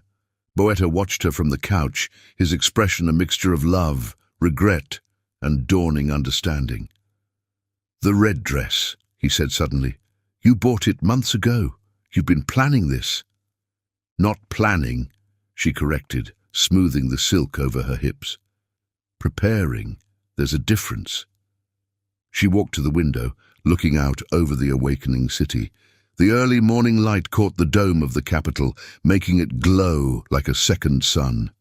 "There's a letter in your desk drawer," she said, not turning around. "Read it when you're ready, not now." "Avalee, thank you," she interrupted, finally facing him, "for the dance, for the memories, for showing me that sometimes love isn't enough. Sometimes you have to let go of something beautiful to let it become what it needs to be." She crossed the office one last time, pausing at the door. "Your phone's been buzzing for the past hour. Singapore's probably awake. You should get back to work." Before he could respond, she was gone, her perfume lingering in the air like a ghost. Through the glass walls, he watched her walk to the elevator, her red dress aflame against the corporate greys and blacks. She didn't look back. Alone in his office, surrounded by the evidence of his success and the echo of her absence, Boetta Dipanar felt something fundamental shift in his carefully ordered world. His phone buzzed again. Singapore, urgent, demanding immediate attention. For the first time in years, he let it ring. The sun rose over Washington, D.C., painting the sky in colors that would have made Avalee reach for her brushes. In the growing light, a red dress moved through the city streets like a wound, or a heart breaking, or perhaps both. Behind her, in a glass tower filled with dreams and data, a man sat motionless at his desk, holding an unopened letter while his empire continued to grow in the silence of her absence. Chapter 8. The Letter. The morning sun had fully risen over Washington, D.C. by the time Boetta Dipanar found the strength to reach for the envelope in his desk drawer. His fingers trembled slightly, an unfamiliar sensation for hands that usually moved with such certainty across keyboards and contracts. The envelope was heavy, cream-colored art paper that he recognized from Avalee's studio. His name was written on the front in her distinctive calligraphy, each letter a small work of art. The office around him felt different now, altered by the lingering scent of her perfume and the memory of their last dance. His phone had finally stopped buzzing. Even Singapore, it seemed, had exhausted its urgent demands. In the sudden silence, he could hear his own heartbeat, could feel the weight of every decision that had led to this moment. With careful movements that belied his inner turmoil, Boetta opened the envelope and unfolded the letter within. The paper was handmade. He remembered the day she'd learned to make it, coming home covered in pulp and beaming with pride. Her words flowed across the page like art itself, each sentence a brushstroke painting their story. Dear Boetta, you once told me you loved how I could find beauty in chaos. It was our first morning together. Sunlight streaming through the windows of that tiny Georgetown cafe, and you looked at my sketchbook with such wonder, as if you'd discovered a new way of seeing the world. I fell in love with that look in your eyes, the way you could appreciate art, even though your own world was built on algorithms and spreadsheets. But I can't find beauty in the chaos anymore, not in the endless meetings, the constant calls, the way your empire has consumed our love bite by bite. I've tried, my darling. I've tried to paint our story in different lights, to frame our marriage in ways that might make sense of what we've become, but every canvas tells the same truth. We're no longer creating art together. We're not even in the same gallery anymore. I'm not leaving because I stopped loving you. I'm leaving because I love you enough to know that we're destroying each other by staying together. You need freedom to build your dreams without the weight of my disappointment. I need space to remember who I am without being a footnote in your success story. Do you remember that rainy day on the National Mall? How we danced without music? How the whole world seemed to disappear around us? I've been chasing that feeling for years now, trying to recreate that magic in 1,000 small ways. But you can't choreograph spontaneity. You can't schedule joy. You can't measure love in market shares and quarterly reports. In my studio, you'll find one last painting. It's not a goodbye, it's a memory captured in colors and shapes that only you will truly understand. Keep it, sell it, store it away. But know that it holds the truth of what we were, what we could have been in another life where timing and dreams aligned differently. I've left your ring on my easel, not because I regret wearing it, but because some masterpieces are meant to remain unfinished. Some loves are meant to be chapters rather than complete stories. You taught me about efficiency, about the beauty of well-planned execution, so I'm making the most efficient choice. I'm setting us both free while we still have enough love left to remember why we began. Don't try to find me.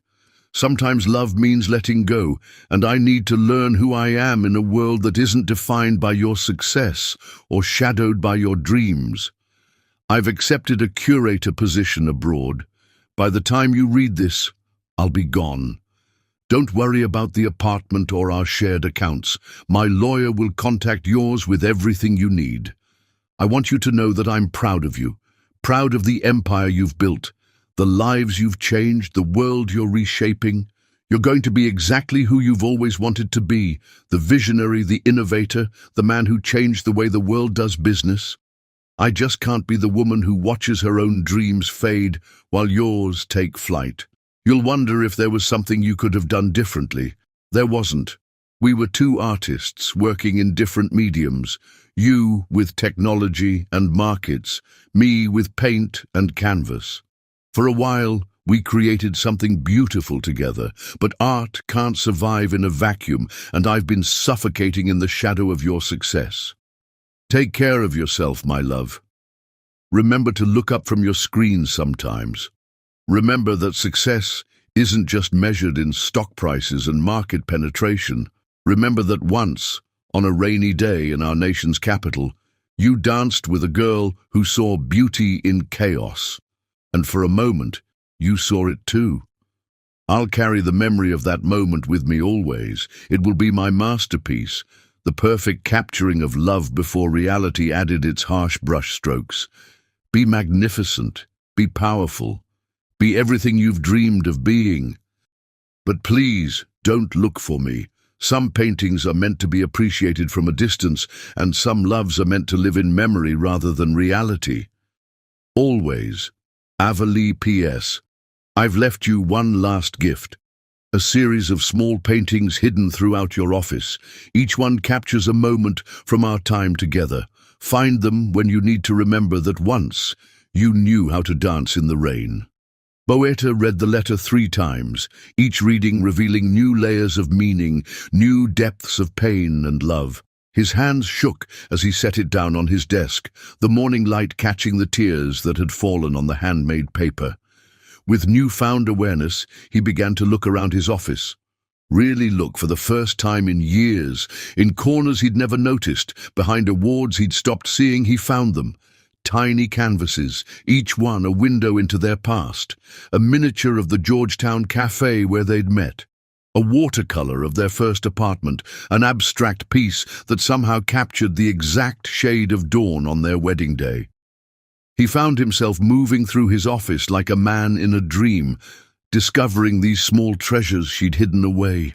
Each painting was dated, he realized. She'd been placing them here for months, preparing for this goodbye in her own artistic way. The last one he found was behind his computer monitors. A small, perfect capturing of their last dance together, painted in the hours before she'd arrived in her red dress. The figures in the painting were wrapped in light, their forms suggesting both intimacy and farewell. His phone buzzed again. Singapore again. The world of business continued its relentless march forward, but for the first time in years, Boeta Dipanar let the call go unanswered. Instead, he walked to his window, looking out over the city that had witnessed their love story. The Washington Monument rose in the distance, its reflection rippling in the Potomac. Somewhere out there, a woman in a red dress was leaving the city they'd both loved, carrying with her the colors that had made his world vibrant. He pressed his hand against the glass, remembering how she used to trace the cityscape with her fingers, finding beauty in the geometric patterns of urban life. His empire stretched out below him, the gleaming offices, the humming servers, the endless stream of data that had become his true companion. But standing there in the morning light, surrounded by the small paintings that told their story, Boeta realized that success tasted like ashes when there was no one to share it with. The letter lay on his desk, its pages slightly curved from his grip, the ink smudged in places by tears he hadn't realized he was shedding. In the corner of his office, a small security camera blinked steadily, recording the moment when one of DC's most powerful men learned that some things couldn't be measured in profit margins or market shares. Outside, the city was awakening to another day of political power plays and corporate machinations. But in a top-floor office overlooking the Potomac, time stood still as a man surrounded by success finally understood the cost of achieving it. The morning sun caught the tears on his cheeks, turning them to gold, as if even his grief was being transformed into a commodity. His phone buzzed one final time, then fell silent.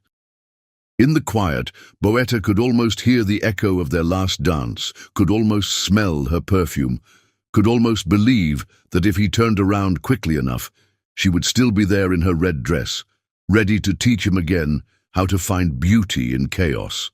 But when he turned, there was only the empty office, the letter, and the small paintings that would become his most valuable possessions, worth more than all the stock options and market shares in his empire of data and dreams. Chapter 9. The Search. The autumn chill had settled over Washington, D.C., painting the city in shades of gold and crimson that reminded Boeta of Avali's last dress. 2 weeks had passed since she'd left, and his empire felt hollow without her. The penthouse, once their sanctuary, now echoed with absence, her paintings removed from the walls, her art supplies cleared from the studio, only the faintest trace of her perfume lingering like a ghost. Despite her plea not to look for her, Boeta had thrown himself into the search with the same intensity he usually reserved for corporate acquisitions. He hired the best private investigators in D.C., leveraging his connections in the tech world to track her movements. But Avali, it seemed, had learned something about strategic planning during their years together. Her gallery resignation had been submitted weeks in advance, effective immediately after their last night. Her social media accounts were dormant. Her cell phone number was disconnected. The art shipping company that had moved her supplies refused to disclose the destination, citing client confidentiality. Even her lawyer, a formidable woman in Georgetown, would only communicate through official channels about their divorce proceedings. Boetta sat in his office, surrounded by the small paintings she'd hidden for him to find. He'd had them professionally framed, each one a window into the happiness he'd taken for granted. His computer displayed multiple search windows, flight manifests, hotel bookings, gallery openings around the world.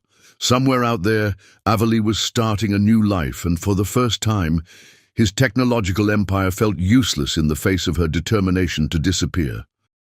He reached out to their mutual friends, starting with those from their early days at Georgetown.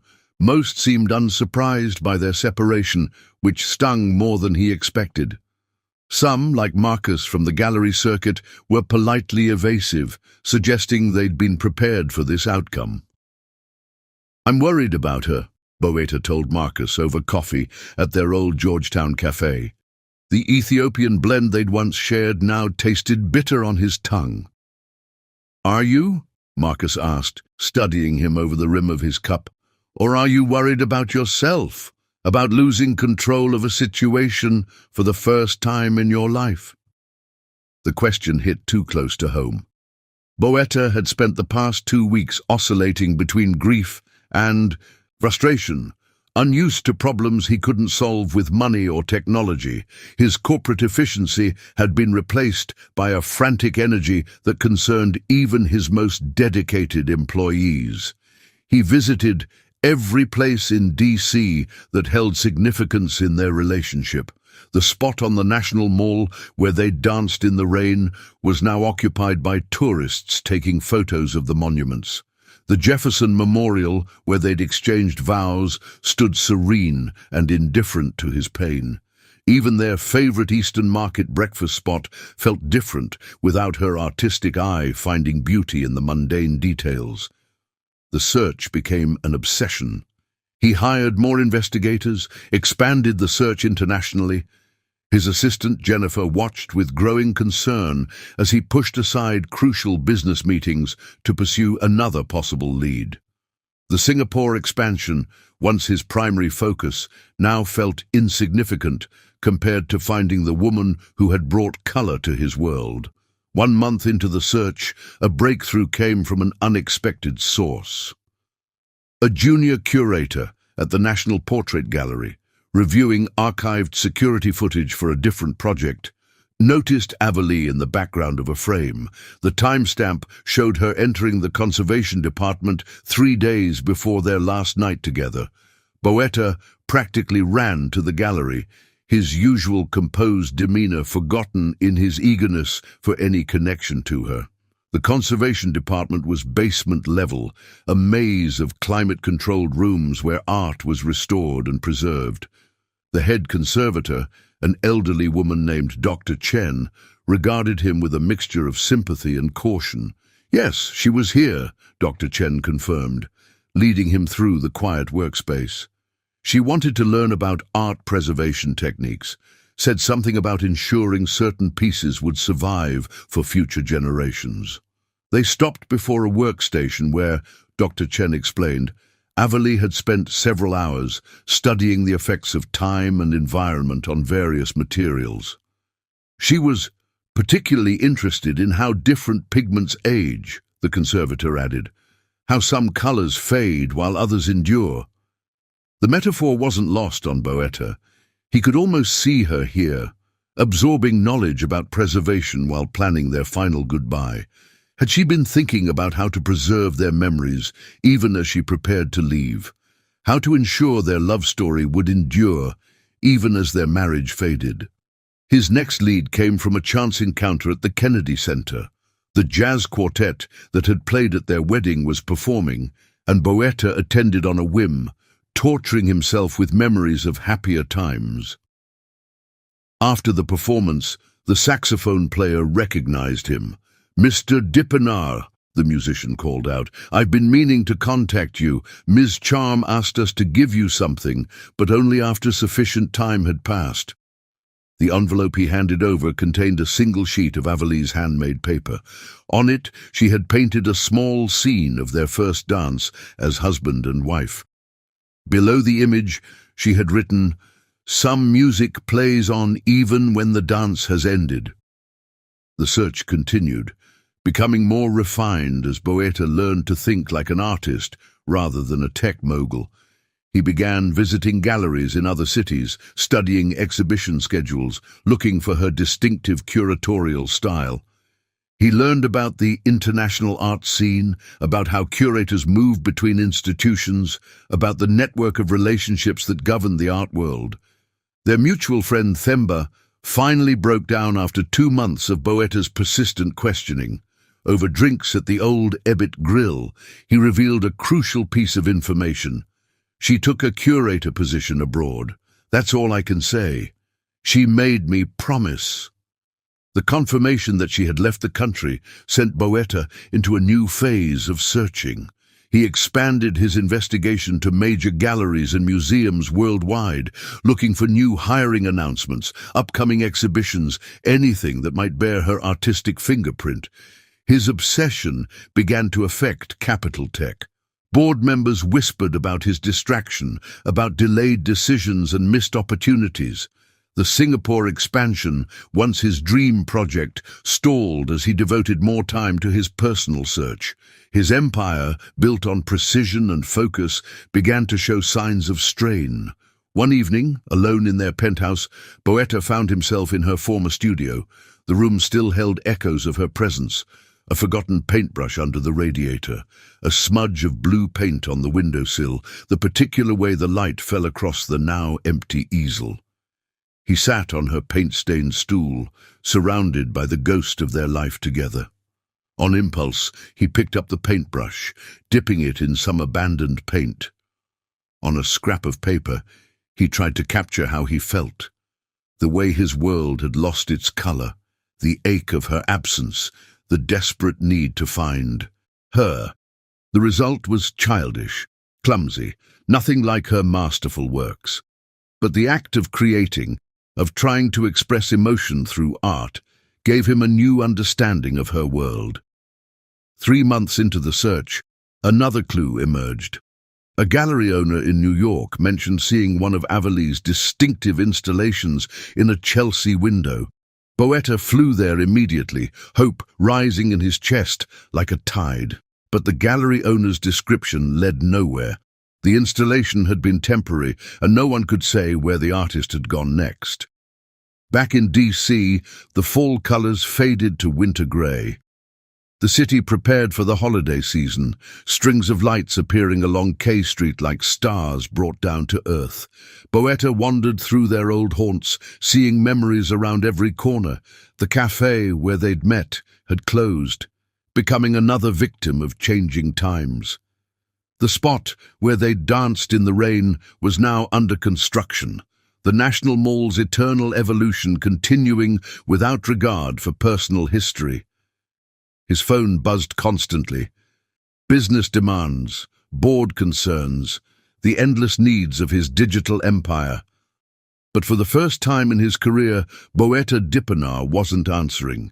Instead, he sat in art galleries for hours, studying paintings, trying to understand what Avalie had seen in them. He enrolled in a basic art appreciation course at Georgetown, humbling himself to learn the language she had spoken so fluently. The holiday season brought a new kind of pain. Their usual traditions, choosing a tree from the lot near Eastern Market, decorating it with ornaments collected from their travels, sharing mulled wine on their balcony, now existed only in memory. The penthouse remained undecorated, Boeta unable to bear the thought of celebrating without her. 6 months into his search, reality began to set in. Avalie had covered her tracks too well, had planned her departure too carefully. She had learned from him, after all, the importance of strategy, of meticulous execution.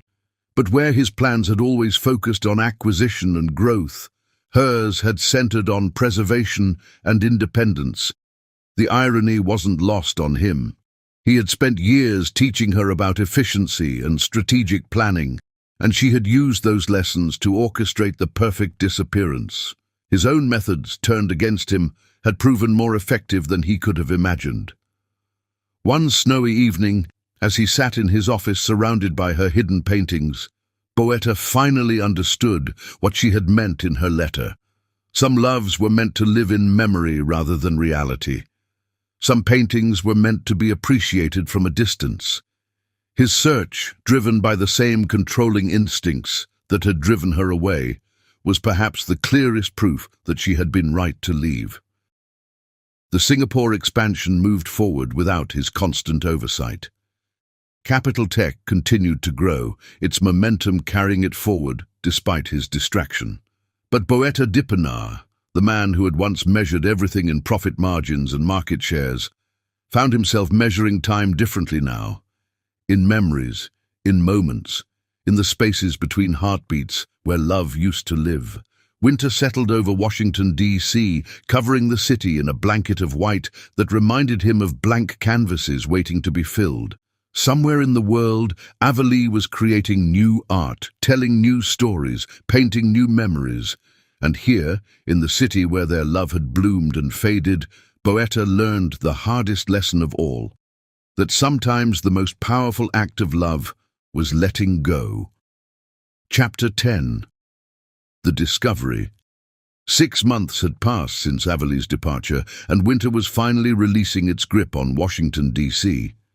Cherry blossoms were beginning to bud along the tidal basin, promising another season of renewal. Boetta Dipenar stood in his office at Capital Tech, staring out at the city that had witnessed both the rise of his empire and the fall of his marriage. The Singapore expansion was complete, ironically successful despite his reduced involvement.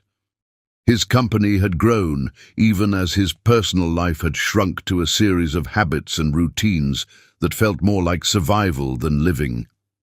The small paintings Avalee had hidden throughout his office remained his most precious possessions, though he'd stopped actively searching for her weeks ago. That morning had begun like any other. Boetta was in New York for a technology conference, his keynote speech about digital innovation scheduled for the afternoon.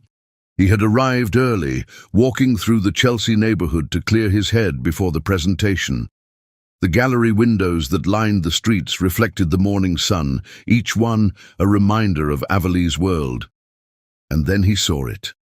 The painting caught his eye from half a block away, a large canvas dominating a gallery window. Even from a distance, he would have known her work anywhere. The style was unmistakably hers, but it had evolved, grown deeper and more complex. The piece showed the Washington Monument wrapped in cherry blossoms and rain, but with a new perspective that made his heart stop. The scene was viewed from above, as if looking down from their old penthouse, but the monument was reflected in multiple surfaces: office windows, rain puddles, the screens of countless phones held by passing tourists. Each reflection showed a slightly different version of the same scene, some in full color, others reduced to digital pixels and binary code.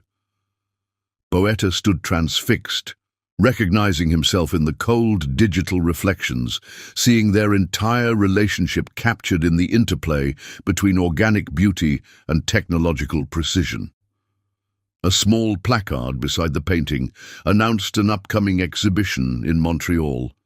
Digital Rain, New Works by Avalee Charm. His hands shook as he entered the gallery, the familiar scent of oil paint and possibility bringing back a flood of memories. The gallery owner, a sophisticated woman in her 50s, recognized him immediately, not as a tech mogul, but as the subject of the painting. She said someone might come looking, the woman said, studying him with knowing eyes, though I don't think she really believed you would. The exhibition in Montreal, Boetta said, his voice rough with emotion. When? It opens next week, her first solo show. The woman hesitated, then added, She's different now. Stronger. Her work has evolved in remarkable ways. Boetta nodded, understanding the implied warning. The painting. Is it for sale? No, the gallery owner replied. That one's marked private collection. She said it needed to stay here, where paths cross and people find their way back to themselves. Within hours, Boetta had cancelled his conference speech and booked a flight to Montreal. His assistant, Jennifer, rearranged his schedule without comment, though he caught the glimmer of approval in her eyes. 6 months ago, he would have considered such an impulsive action irresponsible. Now it felt like the only logical choice. The flight to Montreal gave him time to think, to process what he'd learned from her painting. She had been watching their old home, perhaps standing on some other rooftop, seeing their life together through new eyes. The multiple reflections suggested she'd gained perspective on their relationship, understanding both its beauty and its digital distortions.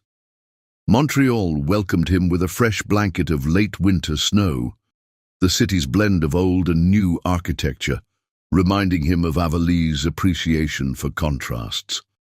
The gallery, where her exhibition was being installed, sat in a converted industrial space in the city's trendy Mile End neighborhood.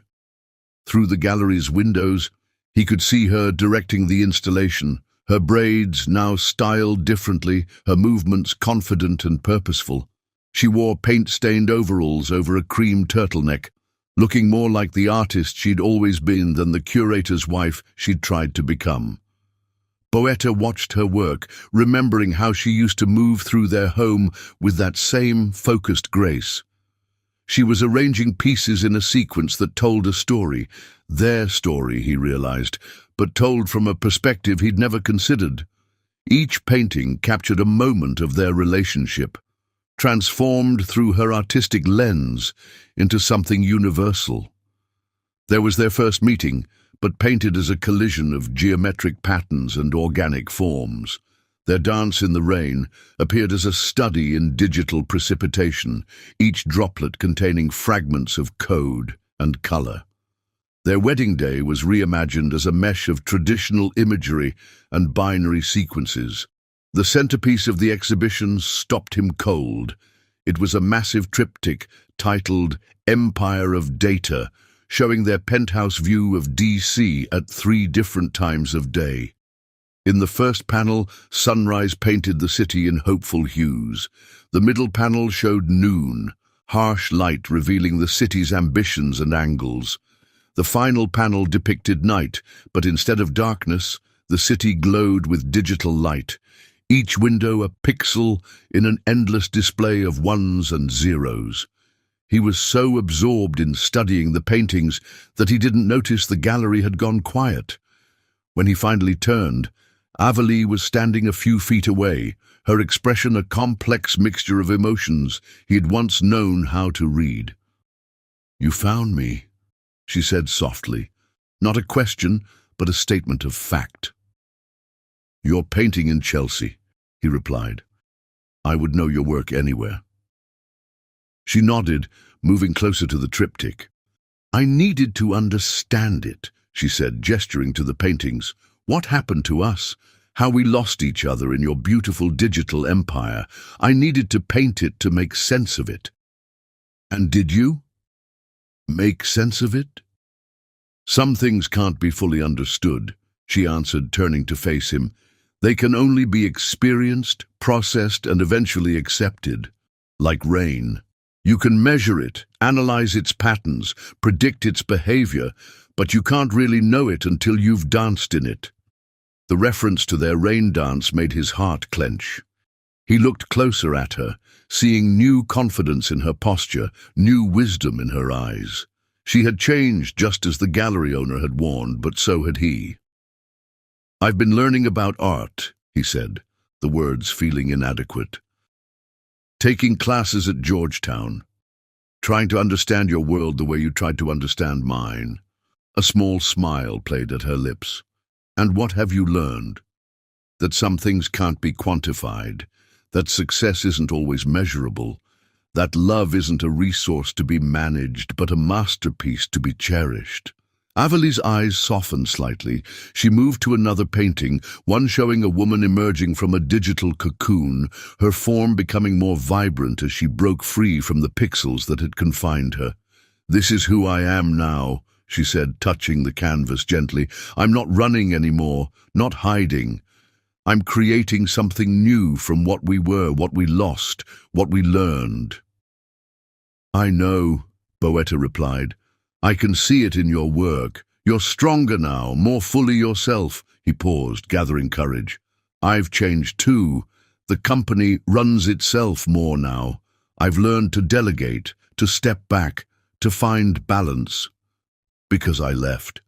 Because you taught me that some things are worth more than empire building. It just took losing you to understand the lesson."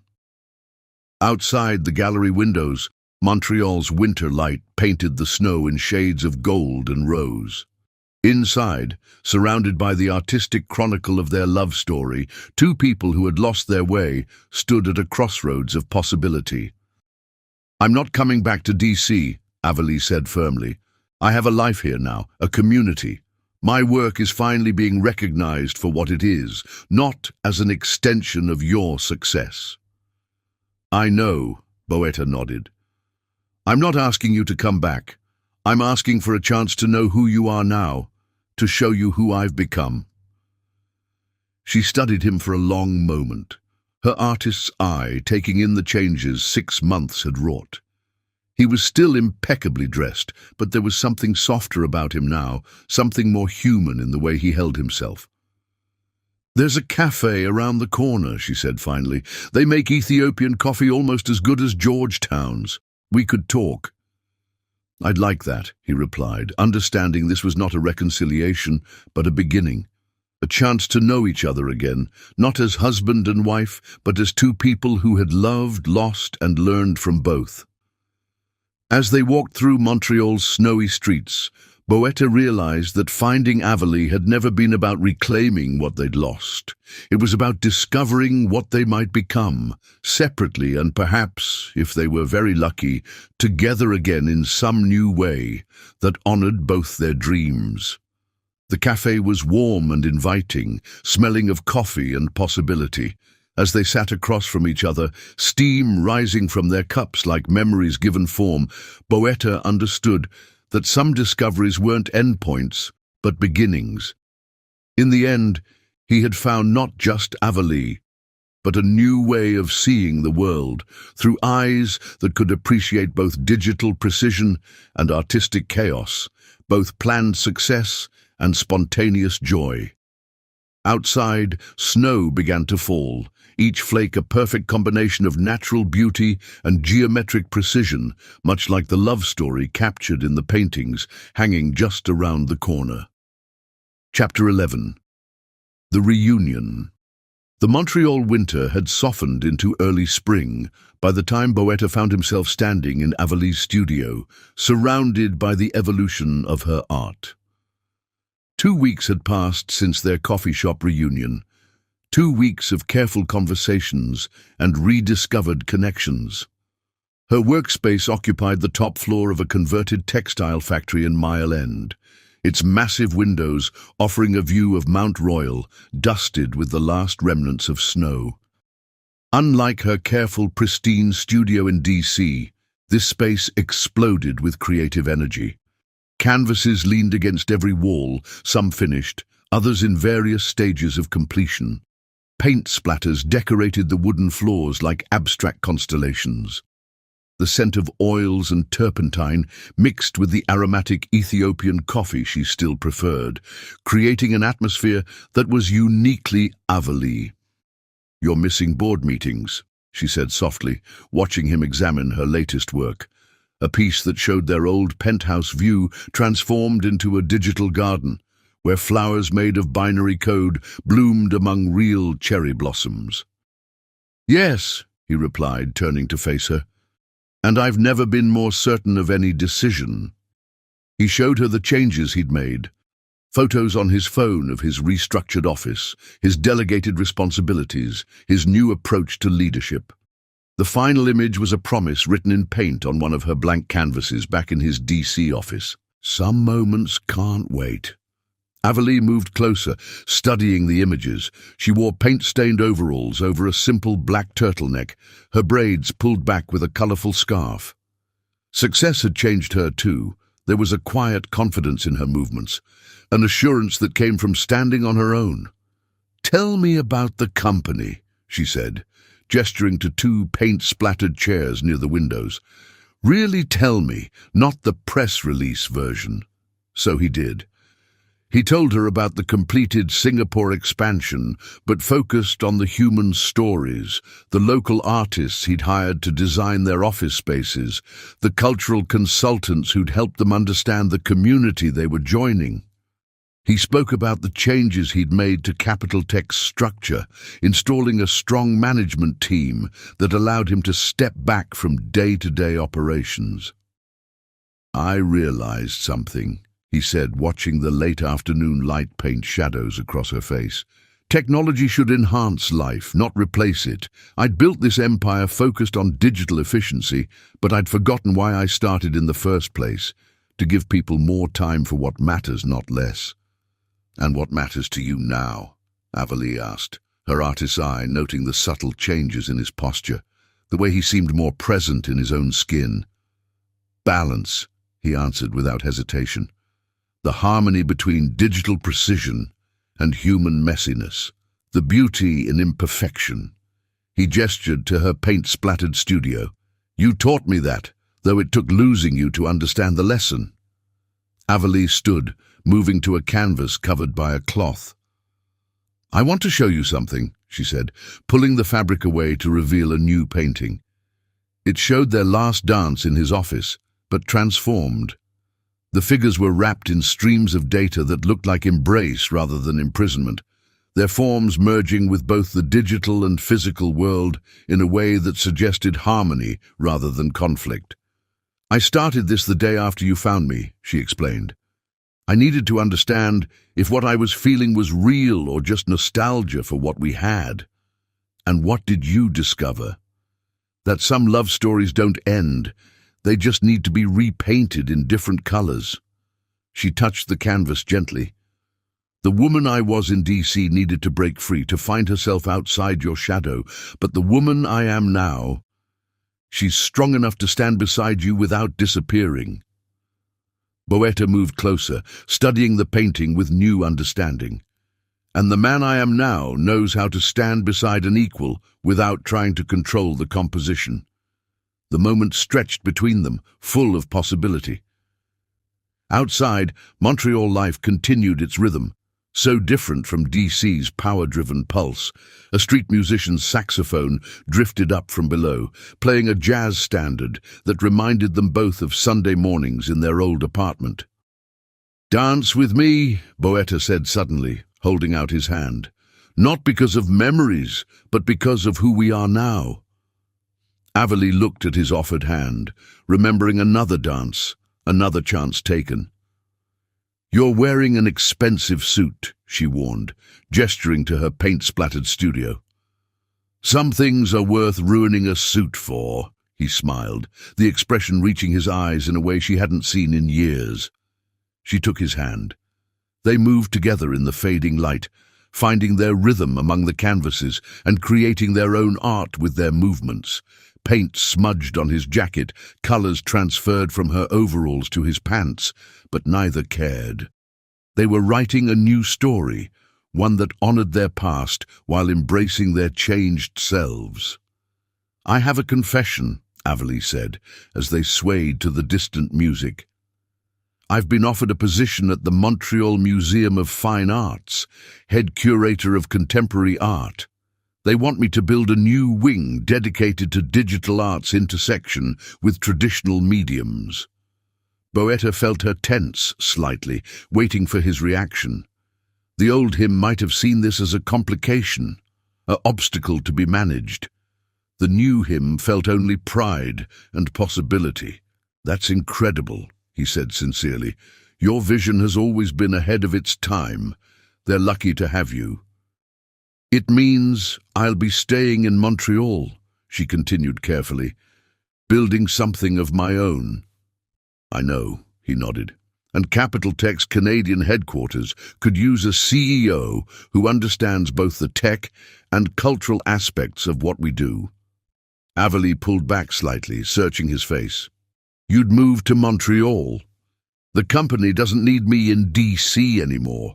I've built a strong enough foundation that it can run without my constant presence. What it needs now is growth in new directions, understanding of different perspectives. He touched her cheek gently. Something you taught me the value of. And the penthouse. Your empire?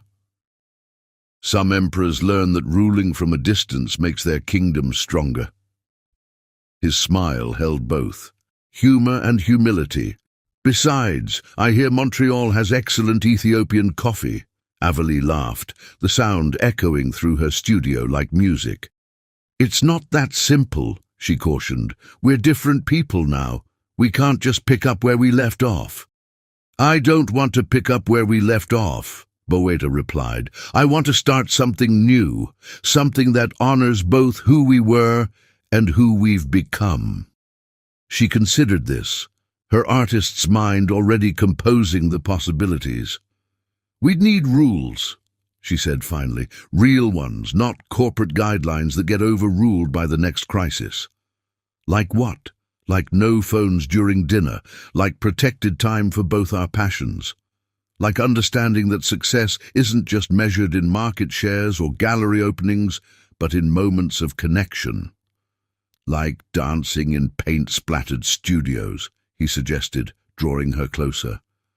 Like remembering that love is both art and science, spontaneity and planning, digital precision and human messiness.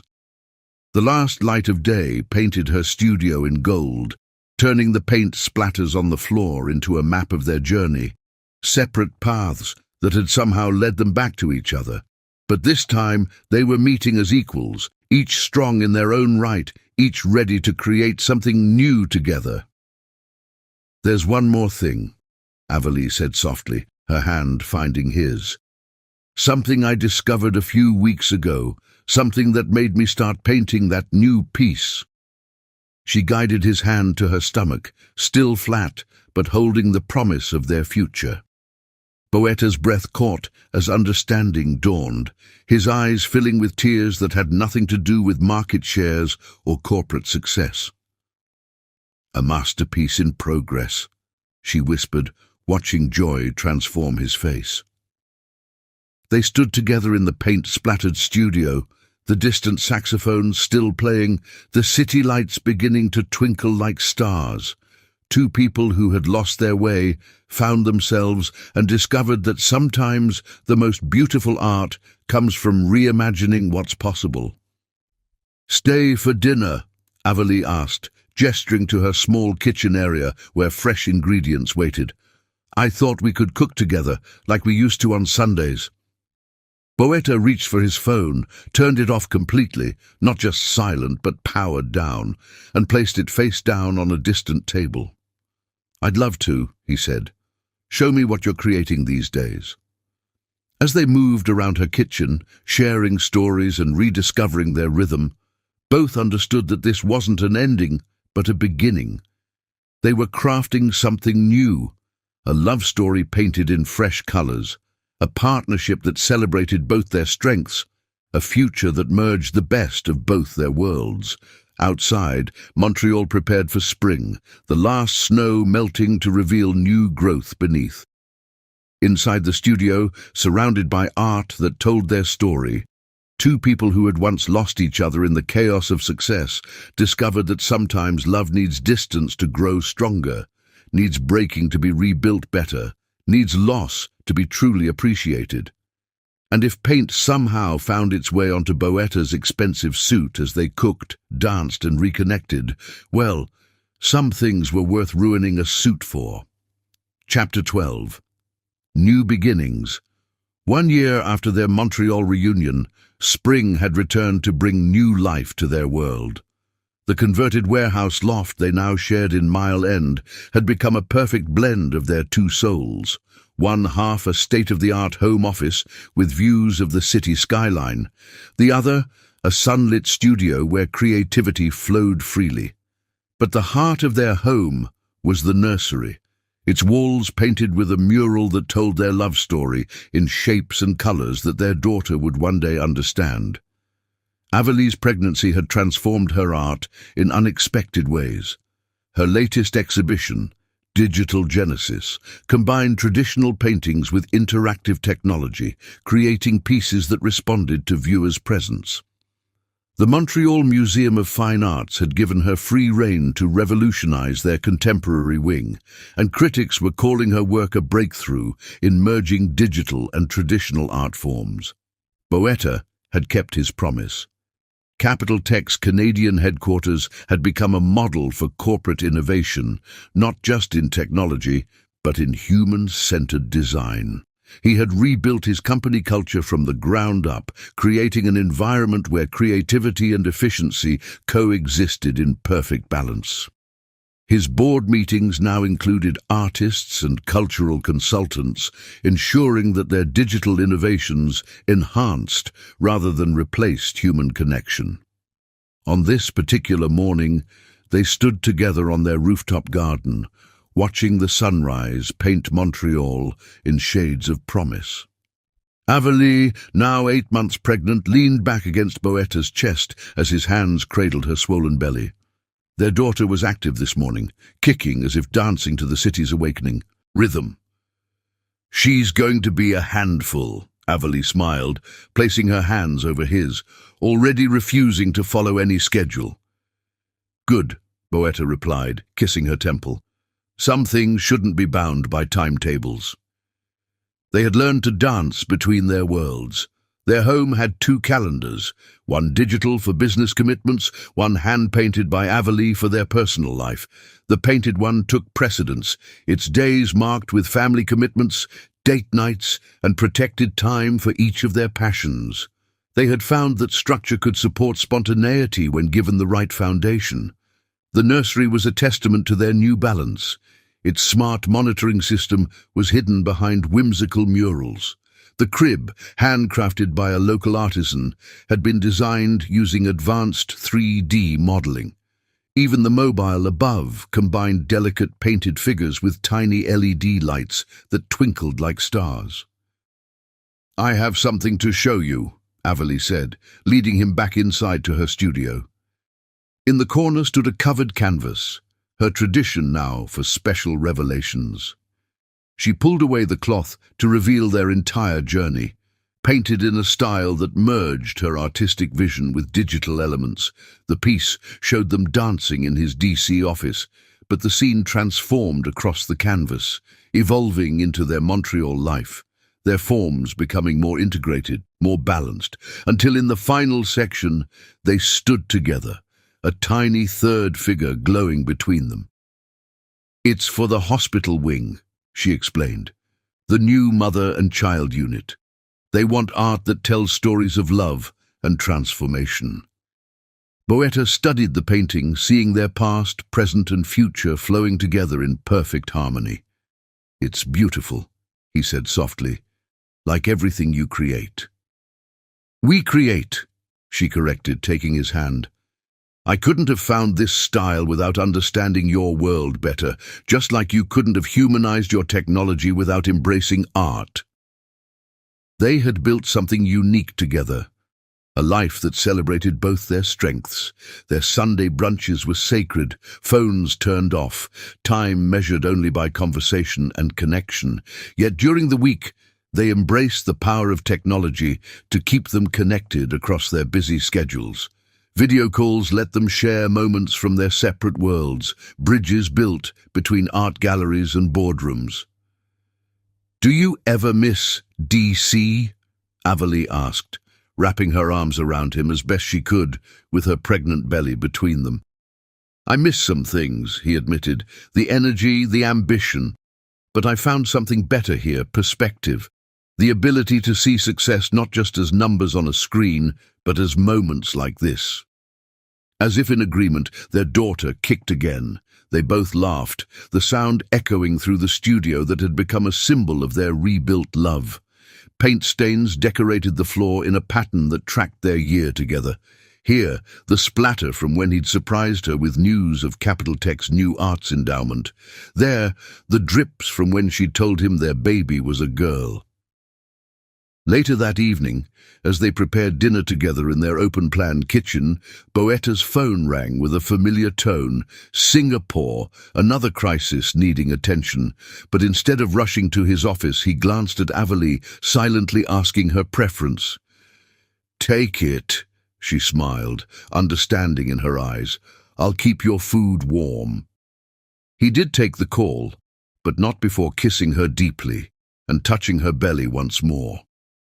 The conversation was brief, efficient, handled with the expertise of a man who had learned that business emergencies rarely deserved the sacrifice of personal moments. When he returned to the kitchen, Avalie had set their table for dinner, candles lit despite the early hour. "Dance with me first," she asked, holding out her hand. Without hesitation he took it, leading her in a gentle sway that accommodated her pregnant form. No music played except the rhythm of their hearts. No agenda existed except this moment of connection. Paint from her afternoon work smudged his shirt, and he couldn't have cared less. "I love you," he said, the words carrying the weight of their journey. The loss, the growth, the rediscovery of what mattered most. "I love you too," she replied, her head resting on his chest. "All versions of you, the ambitious dreamer I met at Georgetown, the lost emperor of your digital realm, and most of all, the man who learned to dance between worlds." Their dinner grew cold as they danced in their Montreal kitchen, but neither minded. They had learned that some moments were worth sacrificing perfection for, that love lived in the messy intersections between order and chaos, planning and spontaneity, digital precision and human touch. Outside their windows, Montreal prepared for another stunning sunset. Their daughter continued her own dance within Avalie's belly, already learning the rhythm of their family's unique harmony. On Avalie's easel, paint dried on a canvas that told their story in shades of redemption and renewal. In Boetta's office, screens showed the steady pulse of his digital empire, now tempered by humanity and balance. They had found their way back to each other not by erasing their differences, but by celebrating them, not by compromising their dreams, but by weaving them together into something stronger. Their love story, once faded by ambition and distance, had been repainted in bolder colors, richer textures, deeper understanding. As night fell over Montreal, their home glowed with the light of possibility. In the nursery, the starlit mobile cast gentle shadows on walls that held their past and future. In Avalie's studio, brushes rested in water, ready for tomorrow's inspiration. In Boetta's office, computers hummed quietly, processing the day's data into patterns that served humanity rather than replaced it. And in their kitchen, two people who had once lost their way held each other close, dancing to music only they could hear, their hearts beating in time with the new life growing between them. They had learned the most important lesson of all, that love, like art, like technology, like life itself, was not about perfection but about connection, not about control, but about balance, not about endings, but about constant, beautiful beginnings. Their story, like the best works of art, would continue to evolve, each day adding new colors, new textures, new possibilities to their shared canvas. But now, they knew how to paint it together, how to blend their strengths, how to create something greater than either could achieve alone.